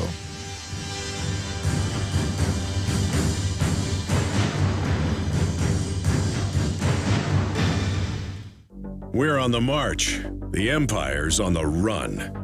Alex Jones and the GCN Radio Network. Hello, I'm introducing Pro One. All of your filtration in one system, portable, on the go. No more do you have 2 or 3 filters to just reduce sodium fluoride. You have a system that cuts out the sodium fluoride and up to 95% of hydrofluorosilicic acid. Advanced manufacturing technology combines silver-impregnated white ceramic with new Aquamedics advanced media for removal of fluoride and other heavy metals, all in one filter element. It is the only one that does it, and out of the gates, we have it discounted at 10% off with promo code WATER. This is the only system that in one unit helps reduce or remove pesticides, herbicides, chloramines, ammonia, and chlorine, hydrofluorosilicic acid, the most common form of fluoride not covered by other fluoride filter brands, and sodium hexafluorosilicate. Get your Pro Pure with the new Pro One filter today at InfoWarsStore.com or by calling 888-253-3139.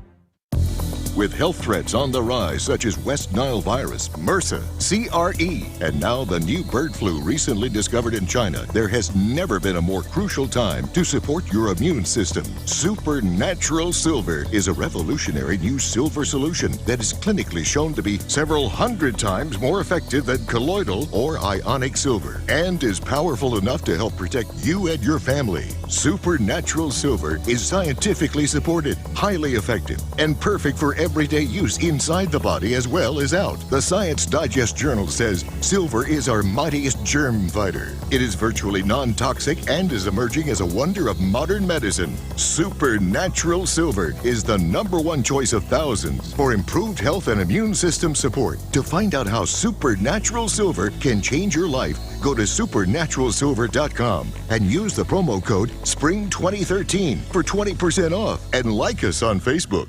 In the last 2 years alone, the U.S. has seen huge losses to our food supply. In 2011, storms and floods raged across the U.S., costing us $20 billion in lost crops alone. In 2012, we saw the largest drought in the country in more than 50 years. You may think out of sight, out of mind, and so you don't think you will be affected. The fact is you are. We all are. Food shortages drive prices up for everyone. You might not be able to control Mother Nature, but you can control your food prices by freezing the cost and availability of your food supply with eFoods Direct. Be prepared before you need it. With nutrient-dense food you can store for up to 25 years. You can hope for the best, but hope won't feed you. Do what I've done and get your own supply of the best storable foods out there from eFoods Direct. Call 800-409-5633 or visit them on the web at efoodsdirect.com/Alex and check out their spring specials. Again, that number is 800-409-5633 or on the web at efoodsdirect.com/Alex. You can bet your life on eFoods Direct.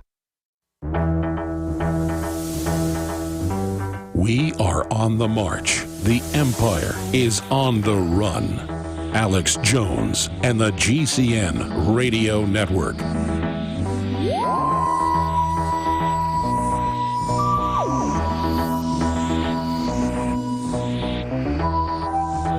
Welcome back to the Alex Jones Show. I'm guest hosting today, May 10th, Holland van de Neuenhoff.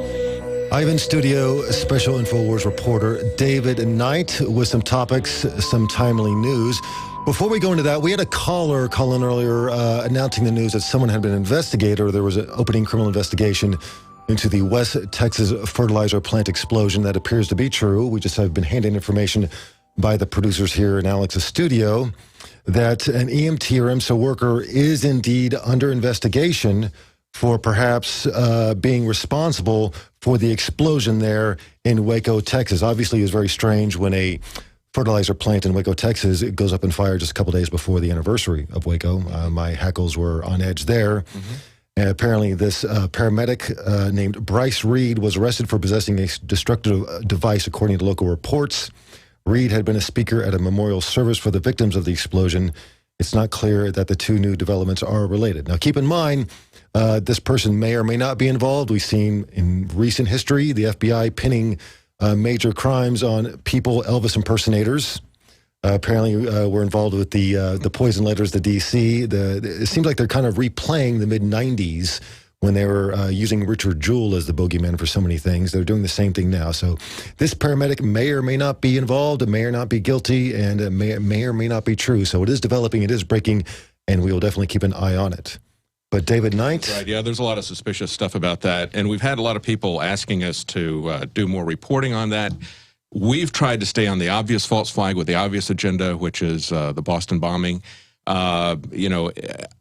Personally, I felt that if the government was involved in this in some way, if it wasn't likely that it was an accident, but if it was just a criminal case, because there was a long-standing lawsuit between them and Monsanto, that had been kind of dormant for a while. So it wasn't really clear what motivations anybody had, either personal or government motivations in this. If anything, because like you said, the timing and the location looked like it might be a distraction. We wanted to stay on point. We wanted to stay on the Boston bombing because it was so obviously a false flag. Yeah. And speaking of that, I got to tell you, this first time we've met, I really love your documentary, A Noble Lie. And we've mentioned that many, many times from day one with this Boston bombing, and the fact that there were certain elements that were present that made it obvious that there was something going on here that wasn't exactly what the government was telling us. The fact that we had eyewitnesses saying that it was a drill at the beginning and at the end, and even the police chief saying that they had an unusually large number of people there. They were paying special attention to the finish line and all that sort of thing, as well as the pictures that surfaced and that sort of thing.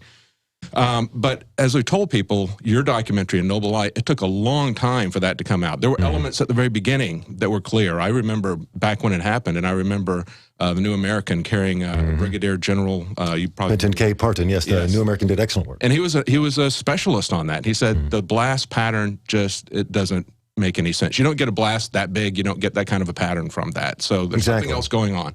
So it was clear from that standpoint, but that was back in the 90s. We didn't have alternative media then. We didn't have people that were staying on this stuff in real time. The government media basically was just, oh yeah, that's the way it is.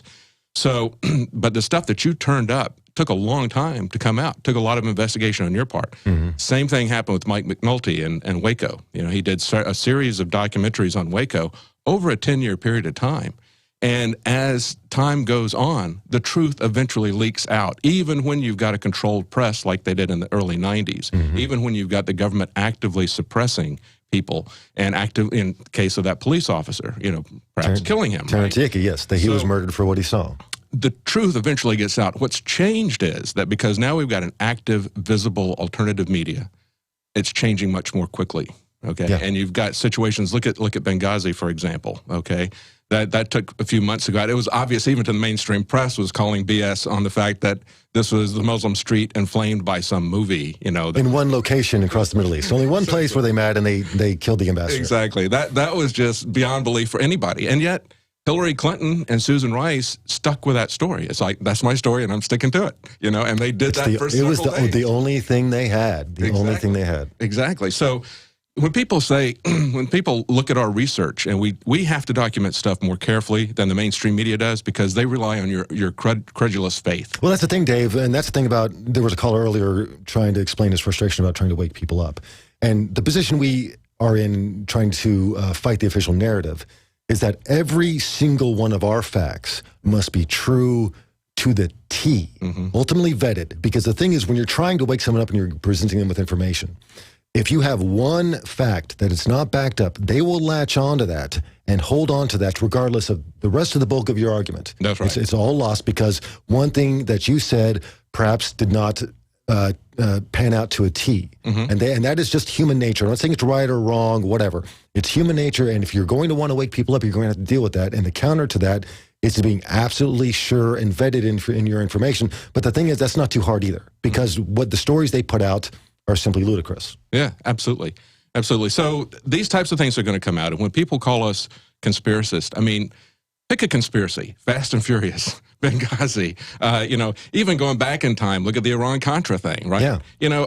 I mean, it's just, yes, government does get involved in conspiracy. And yes, it is selected elements within the government. That's modus operandi. A conspiracy is 2 or more people engaging in a criminal enterprise. Right. I mean, that's the bulk of criminal activity. Right. And the government charges people with the crime of conspiracy all the time.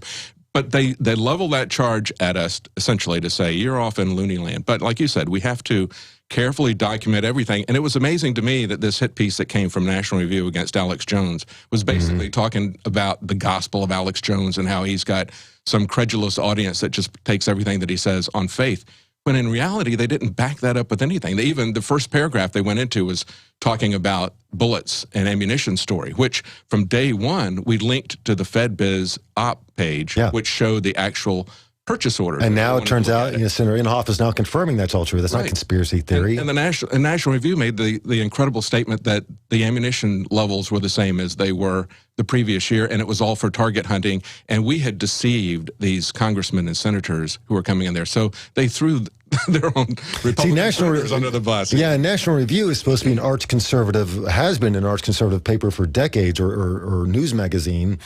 How come they are how come they are fulfilling a propaganda agenda for the government? Well, because from their beginning, they were affiliated with the CIA, William F. Buckley, and the neocons, and they have basically been cheerleaders for every military engagement everywhere. So just like MSNBC, and CNN. If you scratch their roots, you find the CIA and you find the military-industrial complex, rapidly. Is that so hard to believe, people, that the media is controlled? Just think about it this way.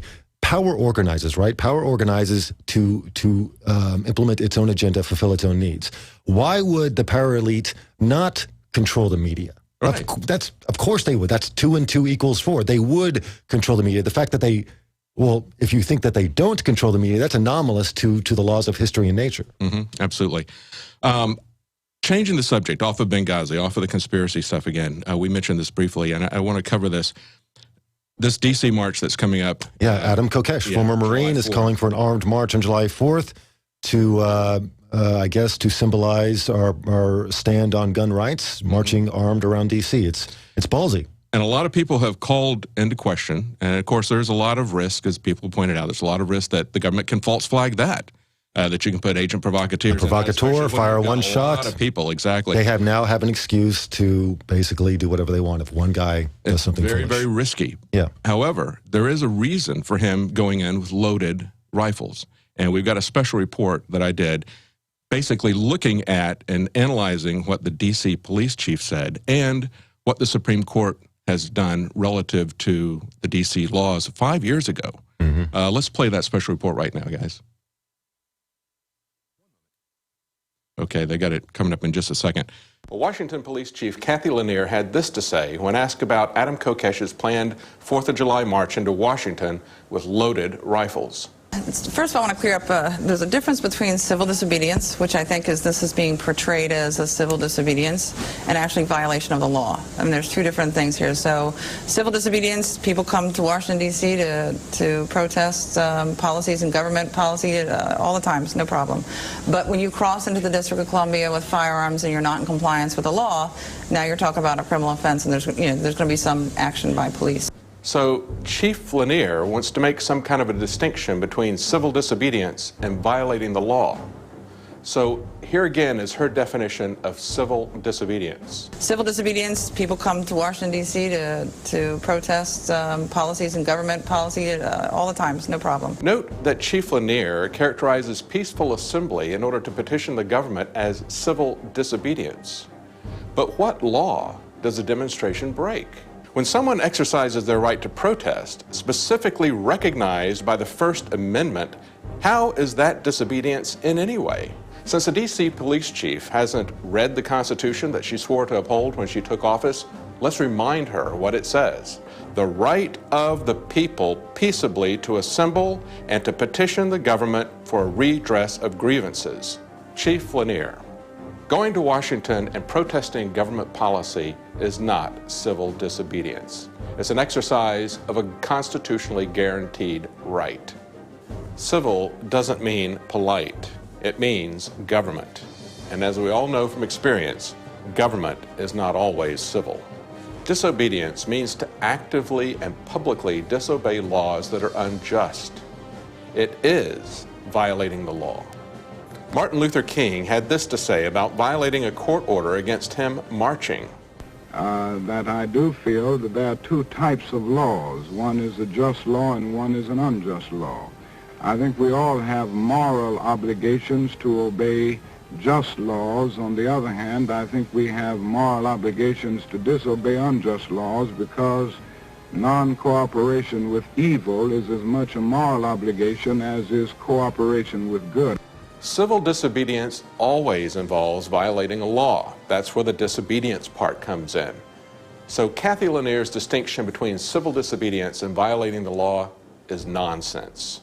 But what is the law that Adam Kokesh and his marchers would be disobeying or violating? The very law that was struck down by the Supreme Court in 2008 in D.C. versus Heller. Now, it's interesting to note that Dick Heller, the plaintiff in the case, was actually a D.C. cop who was suing for his right to carry a gun off duty. Of course, the real precedent for it being an individual right is the Second Amendment itself. Both the Court of Appeals and the Supreme Court of the United States ruled that D.C.'s gun laws violate the Constitution. Washington, D.C.'s Firearms Control Regulation Act of 1975 specifically outlawed handguns and requires all firearms, including rifles and shotguns, to be kept, quote, unloaded and disassembled or bound by a trigger lock. That is why I imagine Adam Kokesh and the D.C. marchers are going to be marching with loaded rifles, to illustrate the fact that Police Chief Lanier and the District of Columbia have thumbed their noses at the Constitution and the Supreme Court decision of 5 years ago. So, Police Chief Lanier, there is no difference between civil disobedience and violating the law. But since you maintain there's a distinction, I would ask you, is your refusal to obey a Supreme Court ruling of 5 years ago that was made specifically about your gun laws, and your refusal to obey the Constitution that you swore to uphold, is that civil disobedience, or is that violating the law? For InfoWars, I'm David Knight. That was excellent work, David. I thought it was very interesting that the D.C. police chief basically said that you're free to do as you're told. Mm-hmm. Right. I mean, those were the words out of her mouth. I mean, she had no concept of what civil disobedience means. Disobedience, like you said, means disobeying an unjust law. By definition, breaking the law. She viewed civil disobedience only as lawfully approved activity. Right, right. Exactly. I mean, it's almost as if, if you're going to come here and have a protest, I don't really want you to do that, but I'm going to tolerate it. So that's, And that makes me such a wonderful person because I'm tolerating you speaking your mind. Exactly. I mean, no, if you go all the way back to Thoreau, the whole idea is that if you've got an unjust law, in his case, he was protesting slavery and the Mexican-American War. Mm-hmm. And he was saying, if you allow these injustices to go on, you are consenting to those. And so what he's saying is when the government is, and then that was applied to specific laws in the case of Gandhi and Martin Luther King, you have laws that are on the books that are unlawful, unconstitutional, immoral. Well, I mean, the thing is we have an obligation to fight that. And we have 40,000 laws on the books. The average person commits 3 felonies a day. So which laws exactly are you supposed to be enforcing, or which are we supposed to be following? Exactly. Because if you really believe that you must follow the law, no matter what it says, you're going to have a long day in front of you. Well, and one of the things that I found interesting about her is that the liberals like to say, don't take the text as a literal meaning. Mm-hmm. Right? So the liberals don't want to be literal. Okay, they want a living constitution, which basically says if the Supreme Court says it means this, it now means this, regardless. There are no of how principles. obvious. It just evolves to what we want it to be. Right, right. So you've got a law that we can all read and we can all understand it because it's clear. But if the Supreme Court says that it means exactly the opposite, then that's what we're going to go with, the living Constitution. So, and it'll be unclear because it'll be written by lawyers and Supreme Court justices. It will not be clear to read. Exactly. But in this particular case, the Supreme Court, which is her typical liberals' ultimate appeal to authority, the Supreme Court struck down her law 5 years ago, and they're not, they're still enforcing that. Yeah. And I tried to contact them. I sent them 2 emails. I left a phone message. I talked to someone independently. I could not get her to talk to me about it. So that's why I did the piece here. I would much rather have interviewed her and talk to her about it, but, well, I mean, wanting to defend that. Of course not. And you can see what she is. She was basically a bureaucrat in a uniform. Right. And what a uniform. Wasn't that a great uniform? Yeah, yeah. All those stars. Yeah, you look like Ike Eisenhower there getting ready to land on the beaches of Normandy. Actually, I was impressed. I thought she looked more like somebody out of a Gilbert and Sullivan or Marx Brothers movie. I was thinking Spaceballs, actually. That's right. But that's what you have, is you have a bureaucrat in uniform without a sense of irony, telling us that civil disobedience is following the law. Mm-hmm. I guess, she probably did go to public school is what it is. And look at the way they control demonstrations, though, too. I mean, you've got controlled free speech zones when they have political conventions and everything. They literally put the demonstrators in cages and give them one microphone and a soapbox. I mean, it's absolutely absurd what they do at political conventions. It's absolutely absurd what they do at G8 conventions and everything. Rob Dew was arrested a couple of years ago, and he wasn't even, they were miles away from the event. And they sent out an army of like 1,500 cops to bully and bludgeon and arrest a crowd of demonstrators, ironically, against police brutality. Oh. So, I mean, talking about not having a sense of irony. They don't have a sense of irony or a sense of humor or even a sense of what's legal and illegal. Exactly. They just have a sense of what authority is telling them what to do. On the 3D gun issue that I heard you talking about yesterday, it was interesting that broke just as he had already been scheduled in an interview with Alex. Oh, really? And he was on the interview with Alex when he got that, and so that kind of broke here. And Jakari interviewed him yesterday because he's here locally at the University of Texas in Austin, and we've got a clip of that. If do you guys have that loaded up? That clip from Jakari's interview? Okay, we'll do that after break, perhaps. Excellent. You're listening to The Alex Jones Show. We'll be right back after these messages.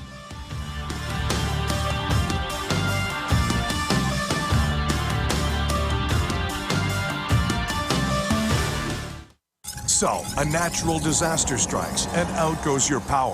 You risk losing stored food in electric freezers and refrigerators. Your options: lose all that expensive food and medication, fire up a noisy gasoline-powered generator, or switch now to a propane or natural gas-powered refrigerator from Ben's Discount Supply. Ben'sDiscountSupply.com has a complete line of propane-powered refrigerators. Freezers in sizes ranging from a small camper cooler size up to a whopping 21 cubic foot refrigerator freezer or a 22 cubic foot deep freezer. In stock and ready to ship anywhere. Ben'sDiscountSupply.com also stocks a full line of solar-powered appliances to get you completely off the grid. Check out Ben'sDiscountSupply.com or call 800-771-7702. That's 800-771-7702. Or click Ben'sDiscountSupply.com for camping, home, or bug-out location. Bank on Ben'sDiscountSupply.com.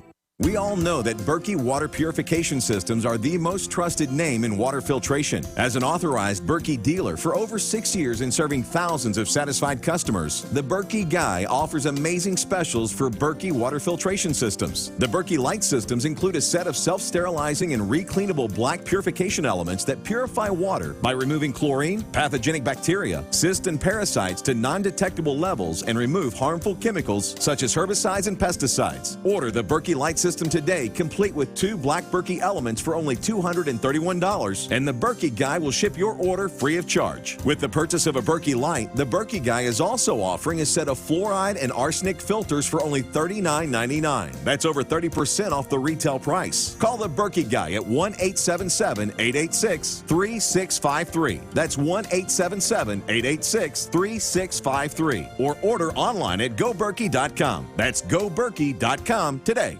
In the last 2 years alone, the U.S. has seen huge losses to our food supply. In 2011, storms and floods raged across the U.S., costing us $20 billion in lost crops alone. In 2012, we saw the largest drought in the country in more than 50 years. You may think out of sight, out of mind, and so you don't think you will be affected. The fact is you are. We all are. Food shortages drive prices up for everyone. You might not be able to control Mother Nature, but you can control your food prices by freezing the cost and availability of your food supply with eFoods Direct. Be prepared before you need it. With nutrient-dense food you can store for up to 25 years. You can hope for the best, but hope won't feed you. Do what I've done and get your own supply of the best storable foods out there from eFoods Direct. Call 800-409-5633 or visit them on the web at efoodsdirect.com/Alex and check out their spring specials. Again, that number is 800-409-5633 809-5633 or on the web at efoodsdirect.com/Alex. You can bet your life on eFoods Direct. Pienso que un sueño parecido no volverá más. Y me pintaba las manos y la cara de azul. Welcome back to the Alex Jones Show. I am guest hosting today. My name's Holland Van de Noonhoff. I have David Knight in studio discussing his reporting, some special insight on topics going on. David, what would you like to cover next? Well, we were talking about Cody Wilson coming in here and talking about the 3D gun issue and that sort of thing. And we had a report from Jakari Jackson. We don't really have enough time to play that because we've got a short segment here, but you can see that on Prison Planet TV. You can also see it probably on Infowars.com, but certainly on the Alex Jones channel on YouTube. It's only about 3 minutes, but it's a good interview. But it's important on a number of issues, just like you mentioned. You know, they're asserting this UN arms trade treaty, which hasn't even been ratified by the Senate. Well, they're asserting it now, but a year ago that was a conspiracy theory. That's right. The UN treaty. Oh, yeah, absolutely. And actually, now they're invoking it. I believe it was a conspiracy. I believe that Fast and Furious was a part of building up a false flag. I mean, the New York Times has mentioned that Fast and Furious was a false flag. I believe that they were trying to build up a narrative saying, this is why we need to have the UN arms trade treaty. Yeah, they were building up that narrative. I remember several years ago when border violence was making news, and I saw President Obama get on the news and say that the border violence was a result of course, guns being, bought in American gun stores. And I was thinking, he just repeated that again this last week down in Mexico. Really? Yeah, the same charge. Well, he certainly has no shame. No. Because President Obama is responsible for the death of at least 3,000 Mexican citizens. I'm surprised that people in Mexico are not enraged that he is in their country talking to them about gun violence. Absolutely. Yeah, you're talking about that directly with Fast and Furious. Indirectly, you could say the entire Mexican drug war is American foreign policy. Okay? Because when you look at the gun violence in American cities, for example, the Chicago police chief has said that 80% of the firearms fatalities in Chicago are drug gang related. It's all about, it's just, same thing we had with Al Capone, driving by and shooting rival gangs with machine guns hanging on same thing. Exactly. Prohibition always does that. Quite frankly, if they prohibit guns, you're going to see that in spades. Because we're not talking hypotheticals here. Look at Chicago. They actually have banned firearms. You can't own a firearm in Chicago literally to save your life. In one day, 20 people get shot. Absolutely. 20 people don't get shot in one day in Afghanistan, okay? But it happens on the streets of Chicago where guns are illegal. So why do you think, how do people think or politicians think that outlawing guns on a mass scale is going to solve any problem besides criminalizing guns and making every gun crime will shoot through the roof because literally guns will be illegal? Absolutely. Going back to this UN arms trade treaty, I believe that the goal all along for this round, at least, ultimately they're after total prohibition, but their goal this time around is registration. Yep. Universal background checks, registration. They need to have that before they can really do a good job of confiscation. And I believe that the UN arms trade treaty, as well as Fast and Furious, all this was targeted toward that. And we can see now, in the case of Cody Wilson, that they're even asserting these same sorts of things to shut down, the 3D gun stuff. But if you look at the timing as well, the UN arms trade treaty was coming up in July for a vote. And the week before, and it was in trouble because all this Fast and Furious stuff was breaking. So it broke, but it went the opposite way that they wanted to. Everybody found out it was a false flag. Just like Climategate. Exactly. They tried to pull off a contrived agenda, and it blows up literally in their face.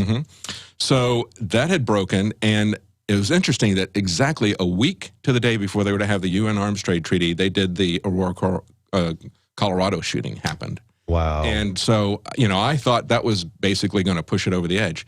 That didn't get them any traction. So what they did was they delayed it to after the American election. And it looked like they were going to set it up to do it as a lame duck session, but they did it afterwards because they had big wins in the Democrats and Obama.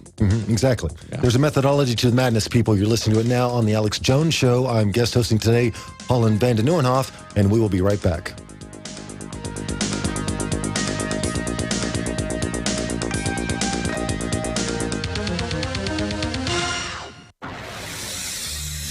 Listening to GCN. Visit GCNlive.com today. You prepare by purchasing gold, food, and firearms. But if you don't have a home security system, then you're missing a critical weapon in your arsenal for home protection. When you're sleeping or away from home, who's watching out for intruders? Check out Simply Safe. It's a new do-it-yourself home security system that is completely wireless. Go to GetSimplySafe.com. Simply Safe is independent and off the grid. It runs on battery power, so even if the grid goes down, you're protected. It's completely customizable, so you can use it in your home, business, boat, trailer, storage unit, or shed. GetSimplySafe.com. Simply Safe is also ridiculously easy to install yourself in under 20 minutes, so there's no need to let a stranger into your home. If you move or need to relocate, you can take the system with you wherever you go. You aren't always at home, but Simply Safe will stand guard, protecting your property 24 hours a day, 7 days a week. Again, that's GetSimplySafe.com.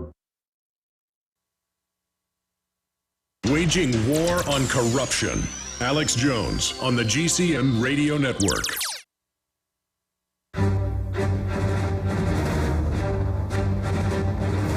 Big Brother, mainstream media, government cover-ups. You want answers? Well, so does he. He's Alex Jones on the GCN Radio Network. And now, live from Austin, Texas, Alex Jones. Welcome back to the Alex Jones Show, May 10th, 2013. I'm the guest host today, Holland van de Noornhof. We had David Knight on with a special report on the planned armed march in D.C. on July 4th by Adam Kokesh and others. Adam Kokesh obviously is a former Marine like myself, so I am following this very closely. I respect the man very much and his courage in taking an armed march on D.C., not to break the law or to commit violence, but to demonstrate our belief in our ability to carry our firearms wherever we like, to assert our rights whenever we like, and not ask for government permission. Because if you have to ask for permission too many times, eventually you're just going to be banned. And that's what's happening. And David Knight was right. Registration, background checks, those are a preliminary to outright confiscation. And we're not arguing hypotheticals here. That has happened in every nation that has outlawed outright firearms. It has been always preceded by registration or background checks and licensing. Now, you may say, well, that sounds great. Oh, we should license firearms because they're dangerous.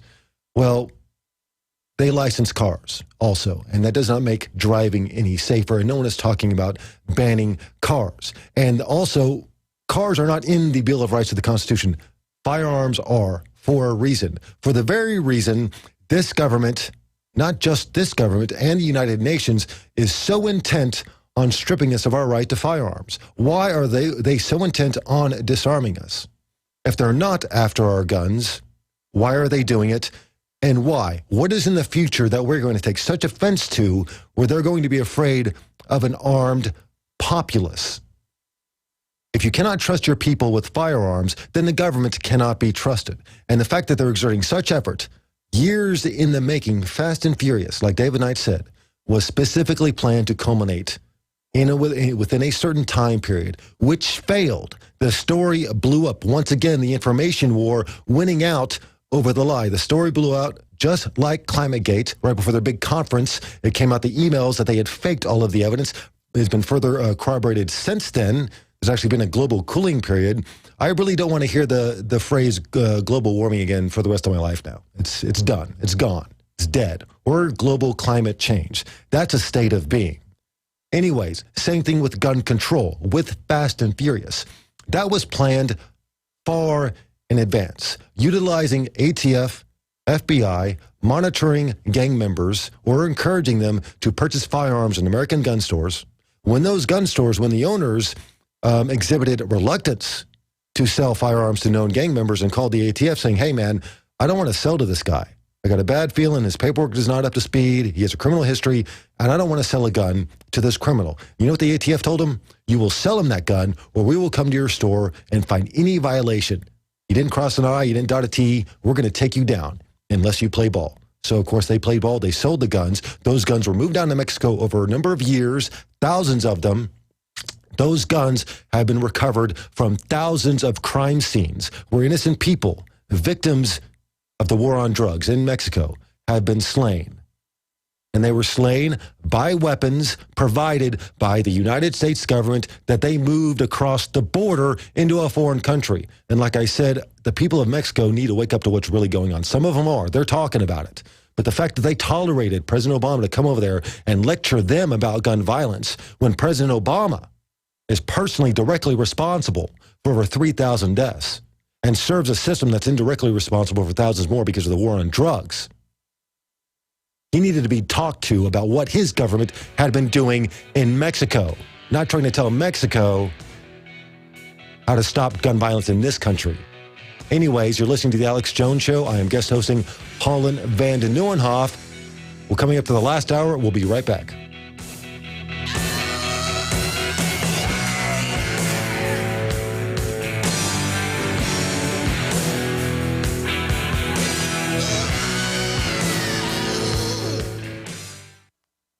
Introducing Pro One. All of your filtration in one system, portable, on the go. No more do you have 2 or 3 filters to just reduce sodium fluoride. You have a system that cuts out the sodium fluoride and up to 95% of hydrofluorosilicic acid. Advanced manufacturing technology combines silver-impregnated white ceramic with new Aquamedics advanced media for removal of fluoride and other heavy metals, all in one filter element. It is the only one that does it, and out of the gates, we have it discounted at 10% off with promo code WATER. This is the only system that in one unit helps reduce or remove pesticides, herbicides, chloramines, ammonia, and chlorine, hydrofluorosilicic acid, the most common form of fluoride not covered by other fluoride filter brands, and sodium hexafluorosilicate. Get your Pro Pure with the new Pro One filter today at InfoWarsStore.com or by calling 888-253-3139.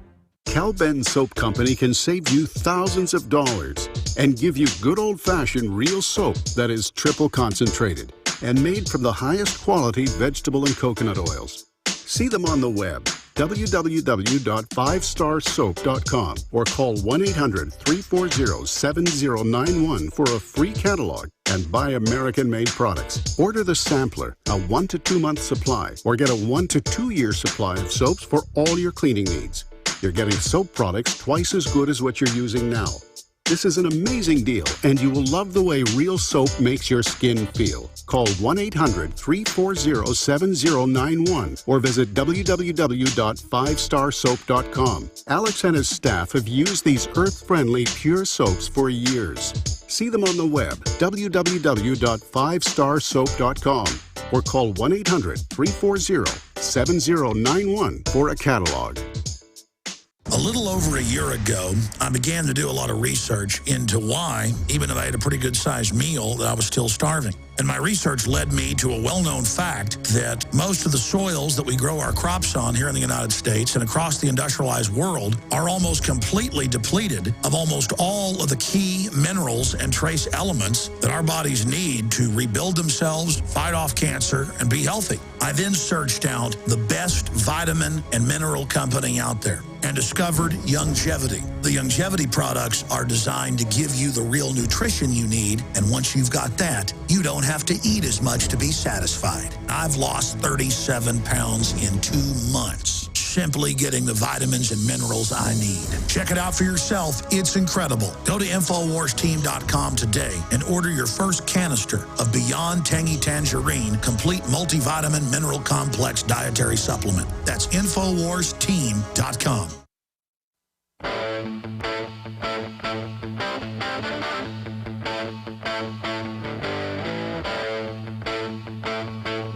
Leading a frontal assault on the lies of the New World Order. It's Alex Jones on the GCN Radio Network. Welcome back to the last hour of the Alex Jones Show. I'm guest hosting today, May 10th, 2013. My name is Holland van de Nieuwenhof. I've been on the show a number of times. I guest hosted for the first time several months ago. I had a wonderful time, and I thank Alex for inviting me back. Apparently he wanted to take the day off. He does have a long, hard schedule, so I'm more than happy to give him some relief and to have the honor to be on one of the most popular radio and news shows in the world, especially in the light of what happened after the Boston bombing, when people are becoming aware. When Google searches for the term false flag attack increase 100-fold, you know that this audience is increasing and people are waking up. Of course, I've been asked on to host because of the special insights I've learned and gained as a researcher, writer, producer for the documentary A Noble Lie, Oklahoma City 1995, which is about the Oklahoma City bombing in 1995, the first modern expose of that event. I highly recommend that product, if only, not only because I worked on it, but if only because I've been told more than once, and this is the greatest honor I could have gotten out of that movie, was that film has been a wake-up tool to so many people by the very fact when they look at Oklahoma City and they realize the weight of evidence that is contrary to the official story, but yet the government and the media is still invested in the official story. People realize the depth of the lie that they will engage in to cement their control. Knowing that to be true, people can apply that to current events and view those events through that lens and perhaps not abide by whatever horrific agenda is always on the table when these deep state events occur. This is the last hour of the Alex Jones Show. We're going to have Jakari Jackson coming on in just a few short minutes, giving a special report. We have a number of callers on the line. I want to get to them because they've been patient. It looks like we have Witness in Texas. Hello, Witness, if that's your name. You're on the Alex Jones Show. What would you like to talk about? Thank you, sir. I'm here to share the facts about the ongoing war by many here to define my right to speak truth to power. In fact, Alex Jones himself asked me by name to call in about this very subject last time I was on air here. And back then, Austin's mayor had banned me from City Hall for trivial, nonsensical hogwash reasons. And since then, I've been banned from the Travis County Commissioner's Court twice already. And recently... Well, it certainly sounds like you're trying hard enough. I congratulate you. Well, thank you, sir. And I've been trying to get through to talk about this ever since. And the most recent one was the presiding Judge Bisco of the Travis County Commissioner Court. He banned me for 4 months, meaning 16 weeks. I'm an involved citizen. I go every week, and this is for 5 years now. I have a better attendance record than even the judge. Well, you know, if every citizen out there is a thing, there was a lesson from the Gulag Archipelago where a prisoner decided to fight back against the system by basically filling out every single piece of paperwork there was. It was all legal. He was simply playing the system by its own rules. And it basically brought that whole camp to a halt because every prisoner around him was writing letters to certain bureaucrats, certain officials that had to be answered, had to go through a process. The whole system in that region ground to a halt by weight of paperwork. Now, if we as citizens actually just get on the ground and get involved in every aspect of civil, meaning government life, that would bring the whole thing to a grind right now, which is why probably they find your obstinance so unnerving. Hallelujah. That's exactly true, and friends are starting to come. I was told by a couple of friends that they would actually come to the Travis County Commissioner's Court and speak on my behalf. That didn't happen. But scheduling conflicts came up. But it's still they're going to help me. There are more people who are helping me on this. And again, my big crime was just I was there to speak on an item on the agenda. Exactly. And I was sitting up there on stage. All they want is rubber stamps. They just want rubber stamps. They don't want qualified debate. They don't want the citizens asking questions. They want a rubber stamp on what agenda they wish to implement. And if a citizen stands up, even in the halls of city council, and begins to exercise his civic duty in this day and age, that citizen can become a problem very quickly. That's exactly right. It was $25 million of taxpayer money that they were planning on just giving away on yet another boondoggle here, and it was my turn to speak. Mm-hmm. I was sitting up there for a half hour taking notes on all these government officials who were making excuses, and it was my turn to speak, and the judge said, "Okay, Mr. Reefer, do you have anything relevant to say?" I mean, I was sitting there for a half hour, and obviously I had 3 pages of notes. But when I questioned his questioning me, he defied decorum by not letting me speak. It was my time to speak. he interrupted me with a illogical question, and I threw it back at him. Well, by golly, Judge, isn't that a little bit, idiotic? And I didn't call him an idiot. I just said It's not wise to insult a judge in his own courtroom. Is there an upcoming event you're going to be attending, speaking at? Do you need to raise support for? Yes, sir. I go every Tuesday, and that is the every weekly meeting of the Travis County Commissioners Court, and they start at 9. And we all need more people to show up. There you go. I'll speak on my behalf, or just defy the judge from. I mean, he doesn't have that role to defy my constitutional rights because he didn't like the question I was going to ask. Well, you know what? If you give up and go home, he will win. So keep up your fight. And keep on fighting, because you know what? It's not just your liberty. It's everyone's liberty at stake. I have very good friends of mine who are fighting for the liberty of everyone in court, risking their own freedom. And I commend you all. Thank you for calling in, witness. Bless you. Thank you, sir. We'll get to the next caller in a second. It's a very good point, fighting back on the local level, because the political game on the national level, on the big level, that's fixed. We saw that with the Ron Paul campaign in both presidential elections, where the will of the people was and how the establishment responded by literally stealing elections, stealing conventions, locking doors on people, behaving in childish manners to preserve their stranglehold on the way we educate our environment, our so-called democracy. So knowing that the national game is fixed, how do we fight back? On the local level, everywhere, because they can control the national level. What they cannot control is mass insurrection in every city council and every county commissioners meeting. They cannot control that, which is why they don't tell you the power you can exercise in those chambers. You really want to mess up the system, go local. Anyways, let's go to our next caller, Anne Marie of Illinois. Hello, Anne Marie. Welcome to Alex Jones Show. What would you like to talk about? Well, I was hoping that Alex Jones was on today so I can tell him thank you. I'll pass it along. I'm sorry? I'll pass it along. He needed to take a day off. You understand? Yeah, I do. He's got so much on his mind. But anyway, I do live in Illinois, and I'm very, very aware of what's going on here. And I've always questioned certain things, but certain people always says, like you say on the radio, conspiracy theory. Mm-hmm. But I've always been that person, like in the Matrix, where you're half asleep and half awake. You know, I just came back from Illinois, Anne Marie, on a project, and I've never been to that state. I am returning, not by choice, but for the project. And I was amazed at the police state presence outside Chicago. That is Obama land. I mean, I grew up in Oklahoma. I've lived in Texas and lived in a couple different places around the world. But I've never seen on a highway in America, a street in America, within a quarter mile, 3 different police officers just standing there by the side of the road, pointing a radar gun at traffic. Nothing else to do. Outside the murder capital of the world, where 20 people get shot in a day, the police are literally just lasing every car that goes by. Every intersection, as far as I could tell, had a red light camera. Now, I don't know if that's the new standard in America. I live in in Oklahoma, like I said, and we're kind of behind the times, for better or worse. But I was shocked. Every intersection had a red light camera, and the people were not safer. They certainly were not happier. They, in fact, it's the most stratified society I've ever seen. The people were at war with one another, and I couldn't wait to leave. Yeah, that's how they want it, and that's how it is, because it's normal. We consider it normal. Mm-hmm. We never really ride down Lakeshore Drive and see that gun and think it wasn't normal.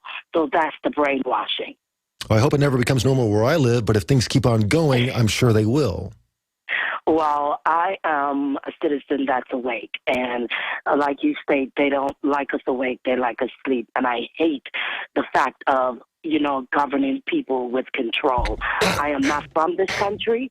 I wasn't born here, but I am a citizen of this country, and anything Alex Jones speak about, I do my research on, because I don't take people at face value. I have to know what they're about and do your research. People, wake up. Simple. Well, thank you for calling in, Anne Marie. Sorry about that. I had a bug in my throat.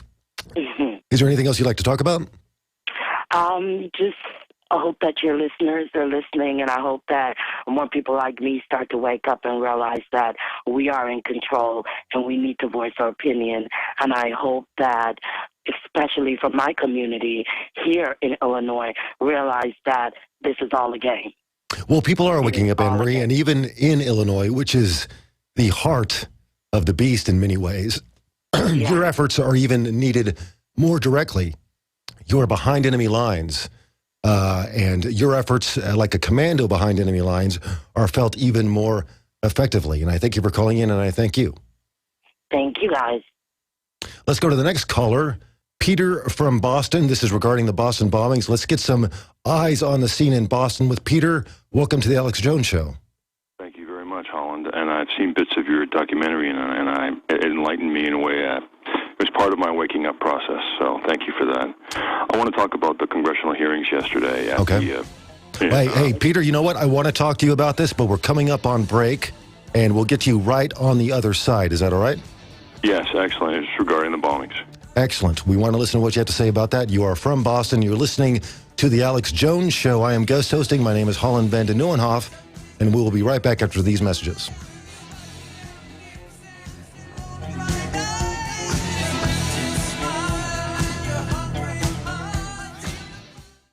If you're going to have a bunker, why not have an ultimate bunker? In case of pandemic outbreak, civil unrest, biological or nuclear fallout, or EMP attacks, stay safe in your own ultimate bunker, built for lasting security for any need or budget. Manufactured in Salt Lake City, Utah, each ultimate bunker includes free food storage and all the comforts of home. Learn more at ultimatebunker.com. That's ultimatebunker.com, or call 801-661-3900.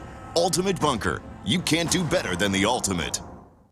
Hi, this is Ted Anderson. Have you ever wondered why banks, stockbrokers, investment advisors won't talk about gold IRAs? They've been available since 1986, yet the financial industry won't recognize the value of gold for your retirement. Gold has outperformed paper investments, yet no word about IRAs. If you would like to have gold for your retirement, call 800-686-2237. Don't get left behind by rising inflation and low returns. Call 800-686-2237. Secure your future and call 1-800-686-2237. Are you one of the millions of Americans worried about change? Do you lose sleep over what could happen to your assets and hard-earned money? Are you looking for a better way of life with more freedom, security, and asset protection? If you answered yes to any of these questions, you should consider investing in the country of Belize. Belize is an independent, English-speaking country only hours from the U.S. with strong banking and asset protection laws. In fact, Belize is one of the last tax havens left in the world today. Belize also has a very low cost of living,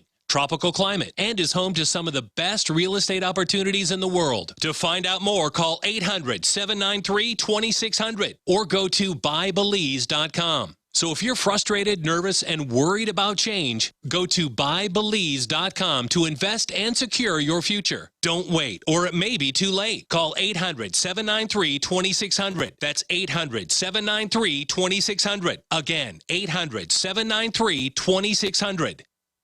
In the last 2 years alone, the U.S. has seen huge losses to our food supply. In 2011, storms and floods raged across the U.S., costing us $20 billion in lost crops alone. In 2012, we saw the largest drought in the country in more than 50 years. You may think out of sight, out of mind, and so you don't think you will be affected. The fact is you are. We all are. Food shortages drive prices up for everyone. You might not be able to control Mother Nature, but you can control your food prices by freezing the cost and availability of your food supply with eFoods Direct. Be prepared before you need it. With nutrient-dense food you can store for up to 25 years. You can hope for the best, but hope won't feed you. Do what I've done and get your own supply of the best storable foods out there from eFoods Direct. Call 800-409-5633 or visit them on the web at efoodsdirect.com/Alex and check out their spring specials. Again, that number is 800-409-5633 or on the web at efoodsdirect.com/Alex. You can bet your life on eFoods Direct.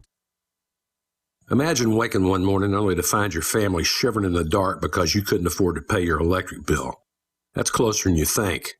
You probably haven't heard about this yet because the liberal media has been suppressing what is fast becoming the most shocking news story of 2012. Obama's secret war on coal that could increase your already high power bill as much as 400% in coming months. As shocking as it sounds, it may well be just a matter of time before the lights start going out across America. But here's some good news. There's an underground video at exposed123.com that thousands of smart patriots have used to end their slavery to the corrupt electricity monopoly. The video at exposed123.com has already been banned by Google, and the liberal media is doing everything in its power to take it down and keep America in the dark. So watch it now at exposed123.com before it's too late. Again, that's exposed123.com.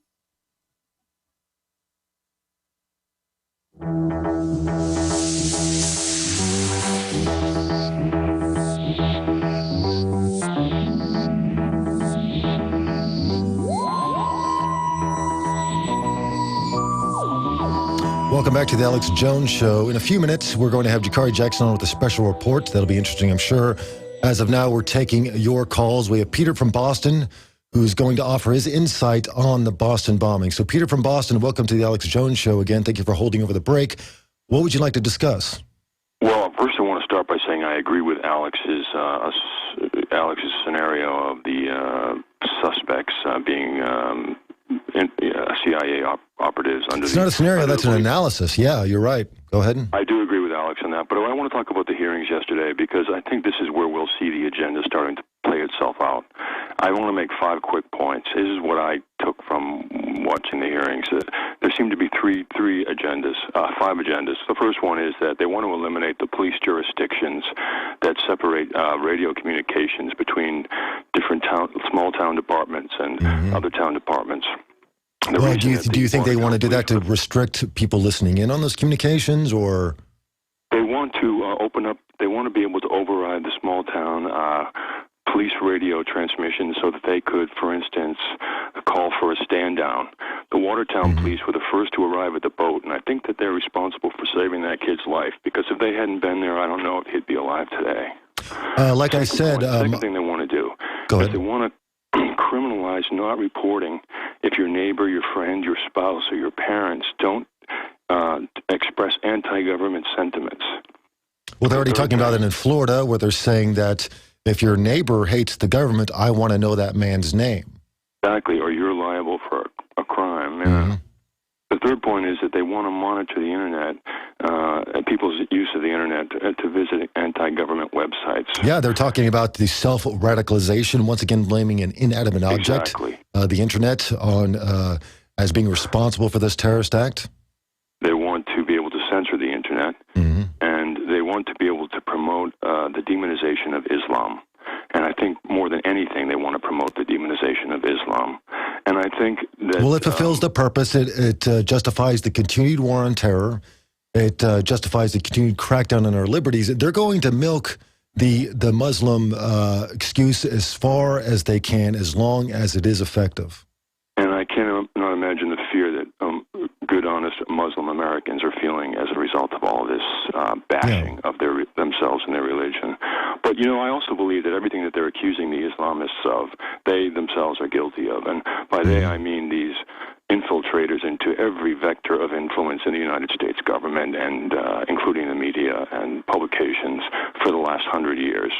And I think you know which group I'm talking about. Well, yeah, they're trying to engineer a clash of civilizations. They've talked about this by demonizing the Muslim world, and it's working. Exactly. Again, accusing them of all the things that actually they themselves are guilty of, and these infiltrators.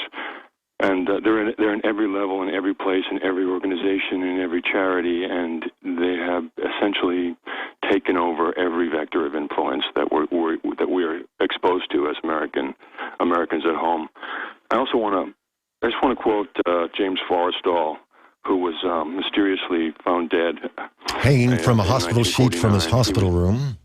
Yes. Yeah, he was the first Secretary of Defense, and he said, "No group in this country should be permitted to influence our policy to the point it could endanger our national security." And I believe there is a group that has infiltrated, again, every vector of influence, and I think that group needs to be identified, and not to identify it is to do nothing but slash at the branches and not the root of the problem.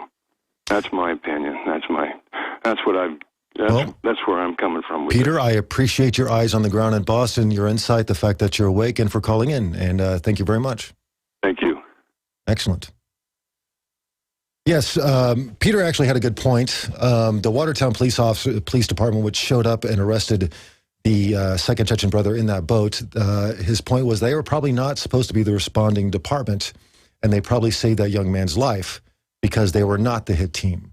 I revealed earlier on the show for the first time that the arresting officer in that case was actually a brother of mine in the Marine Corps. I was his squad leader, and he has not been interviewed by Anderson Cooper as a member of the Watertown SWAT team. In fact, he was in the Caribbean at that time. So they sent him away, and he's not been allowed to talk to me or anyone else. Well, he's gotten some word out. I've been able to confirm some information, but then the Attorney General for Massachusetts issued a verbal gag order, and he's no longer allowed to talk about what he saw. But the point about the radio communications was, yes, the Watertown SWAT team showed up. Perhaps they weren't supposed to show up because I have no doubt that that kid in the boat was not supposed to live to tell his tale. Anyways, you're listening to the Alex Jones Show. I am your guest host, Holland Van Den Noordoff. We'll be right back with Jakari Jackson.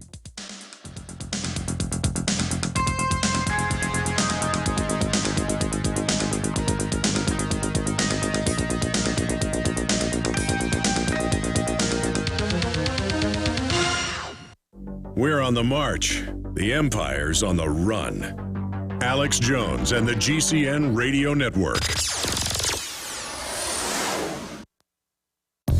With health threats on the rise, such as West Nile virus, MRSA, CRE, and now the new bird flu recently discovered in China, there has never been a more crucial time to support your immune system. Supernatural Silver is a revolutionary new silver solution that is clinically shown to be several hundred times more effective than colloidal or ionic silver, and is powerful enough to help protect you and your family. Supernatural Silver is scientifically supported, highly effective, and perfect for everyday use inside the body as well as out. The Science Digest Journal says silver is our mightiest germ fighter. It is virtually non-toxic and is emerging as a wonder of modern medicine. Supernatural Silver is the #1 choice of thousands for improved health and immune system support. To find out how Supernatural Silver can change your life, go to supernaturalsilver.com and use the promo code SPRING2013 for 20% off, and like us on Facebook.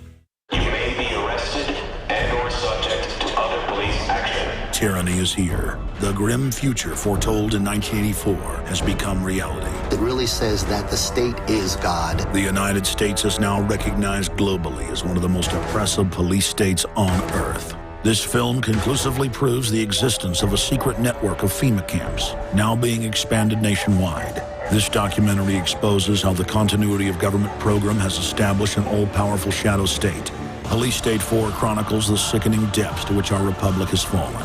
Prepare to enter the secretive world of emergency dictatorship. Body scanners, sound cannons, citizen spies, stage terror, and cameras on every street corner. It's only the beginning of the New World Order's hellish plan. The police state isn't coming. It's here.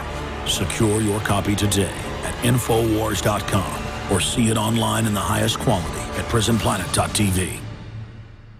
Introducing Pro One. All of your filtration in one system, portable, on the go. No more do you have 2 or 3 filters to just reduce sodium fluoride. You have a system that cuts out the sodium fluoride and up to 95% of hydrofluorosilicic acid. Advanced manufacturing technology combines silver-impregnated white ceramic with new Aquamedics advanced media for removal of fluoride and other heavy metals, all in one filter element. It is the only one that does it, and out of the gates, we have it discounted at 10% off with promo code WATER. This is the only system that in one unit helps reduce or remove pesticides, herbicides, chloramines, ammonia, and chlorine, hydrofluorosilicic acid, the most common form of fluoride not covered by other fluoride filter brands, and sodium hexafluorosilicate. Get your Pro Pure with the new Pro One filters today at InfoWarsStore.com or by calling 888-253-3139.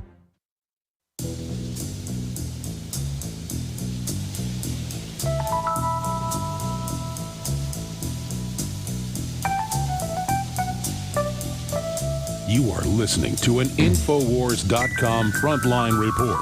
If you are receiving this transmission, you are the resistance.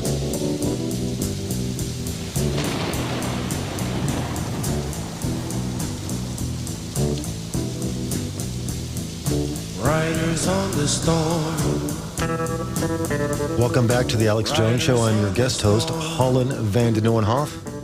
Thank you for joining us. We have a number of callers on the line. Before we go back to them, we have Jakari Jackson in studio. How you doing, Holland? Outstanding. A fellow Okie. Yes. It's finally great to meet you in person. Yeah, I think I was here when I interviewed back in July or August. You guys were here, but I didn't get a chance to talk to you because you were live on air, and then I had to run out to the airport. But, it's nice to meet you in person. I had a chance to interview you. You were one of the first interviews I had when I got down here to Austin, so it's nice to meet you in person. Yeah, definitely. It's an honor to meet everyone here at the info operation. A lot of talent behind the scenes. I'd like to thank the staff behind the scenes for their support and everything else. You were going to bring up a number of topics. Apparently, there is a video that's going viral. Yes, this is one of the top videos on YouTube right now. This was actually sent to me last night. Had a chance to review it. It's a very interesting piece. I'm pretty sure a lot of people have already had a chance to see it if you're savvy on YouTube. It's the clip of a student. He's in class, and he basically tells his teacher that she doesn't know how to teach. It's a very interesting clip, and then I want to talk a little bit about this and maybe some homeschooling things as well. But let's go ahead with that clip. If you would just get up and teach them instead of handing them a freaking packet, yo. There's kids in here who don't learn like that. Bye. They need to learn face to face. You're just getting mad because I'm pointing out the obvious, and you're wasting my time. No, I'm not wasting your time. I'm telling you what you need to do. Get out. You want kids to come into your class, you want them to get excited for this, you got to come in here, you got to make them excited. You want a kid to change and start doing better, you got to touch his freaking heart. Can't expect a kid to change if all you do is just tell him. You gotta take this job serious. This is the future of this nation. And when you come in here, like you did last time, and make a statement about, oh, this is my paycheck, indeed it is. But this is my country's future and my education. I respect that. Can you go outside, please? But there's a limit. When I'm not but simply making an observation. Okay. And now I will leave. You're welcome. Good, bye. And if you would like, I'll teach you a little more so you can actually learn how to teach a freaking class. Because since I got here, I've done nothing but read packets. So don't try and take credibility for teaching me jack. Just go. Bye.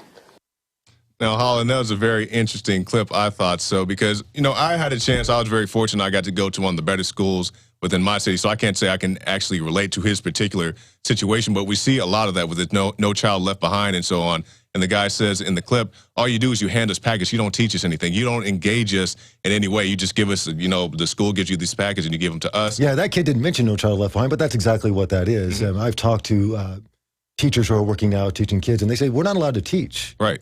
All we do is just hand information so they can pass the test. Mm-hmm. And it's basically pass the test. It's all they do. They're trying to train them to pass the test, not to think critically, to get any type of real skills that will help them in actual life. It's just read this packet and take the test. That's pretty much all they're trained to do. Well, the purpose of public education is not to create an enlightened, inquisitive, active citizenry who's going to be vigorous and defensive of their rights. It is to create corporate cogs and political minions who will do what they're told. That is the purpose of public education. That was its founding in Prussia, in Germany. They openly talked about, we're going to have a stratified education system, one class for the peasants, one class for the managers, one class for the elite. Mm-hmm. We see that played out to this day. And if people happen to become educated in the public educated system, that's just an unintended consequence. Yes, and actually, since you bring up those foreign areas, let's take a look at this article right here if we can get a doc-cam. Americans warn homeschoolers stripped of rights. Now, this is from earlier in this month, but it's still very relevant. Recently, U.S. Attorney General Eric Holder, once again, has said that homeschooling is not a parent's right. It is a statement that some are saying should frighten American parents. Nations like Germany and Sweden show that the governments take away homeschooling rights. It's a slippery slope with no parental rights. Eric Holder, we got to love that guy. He's providing us with he's pretty busy. A lot of good material he gives us. I mean, from Fast and Furious to anything else, and now he's talking. Now he's taking a stand on homeschooling. Yes. I really respect his stand on homeschooling. Mm-hmm. Well, Eric Holder obviously is a tool of the establishment through and through. That's how he got his start in the Department of Justice, covering up the Oklahoma City bombing back in 1996. He wasn't involved from the beginning, but he was brought in afterwards to manage the cover-up. And now he's brought back as Attorney General, just in time to manage Fast and Furious. Now he's issuing statements on this about homeschooling. Yeah, and you want to take your advice from this guy. And people always bring up the question, like, why do you blame Obama or Eric Holder or whoever. I mean, when you look at a guy like Eric Holder who is purposely withholding documents that could get to a deeper level of Fast and Furious, if nothing else, he's guilty of that. You know, even if maybe he wasn't, he's been censured by Congress, and he's still in office. Wile E. Coyote pushing down the plunger on the dynamite, but the guy is withholding critical information. He's the cover-up artist. He's not the executioner. He is the one put in place to cover up everything and to make sure that any inquiries will be frustrated by his position as Attorney General. Exactly. And it's just more, we see the war on homeschoolers, war on people who just want to educate their children themselves. Like, because I heard some of the guys talking, they have very young children now, and I was asking one of the guys, well, when your child gets old enough to go to school, what are you going to do? He's like, well, I guess I'm just going to have to send them out to school and just detox them when they get back home. And it seems like a very laborious process. You know, you send your kid out there for, 8 hours a day or so, and then they come home like, okay, almost everything they told you was a lie. You know, that's pretty much the situation. Well, 2 plus 2 does equal 4, but everything else, there's an agenda behind it. Even that. Yeah, well, that's the thing is 2 plus 2 equals 4 may not be the same always, according to 1984. Yeah, so, I mean, that's the situation people are dealing with, and I know we have some calls, and we can get to those in just 1 second. I definitely want to have people's opinions on this, on the homeschooling front, on the clip we just showed with the student, and just get everybody's opinions on these matters.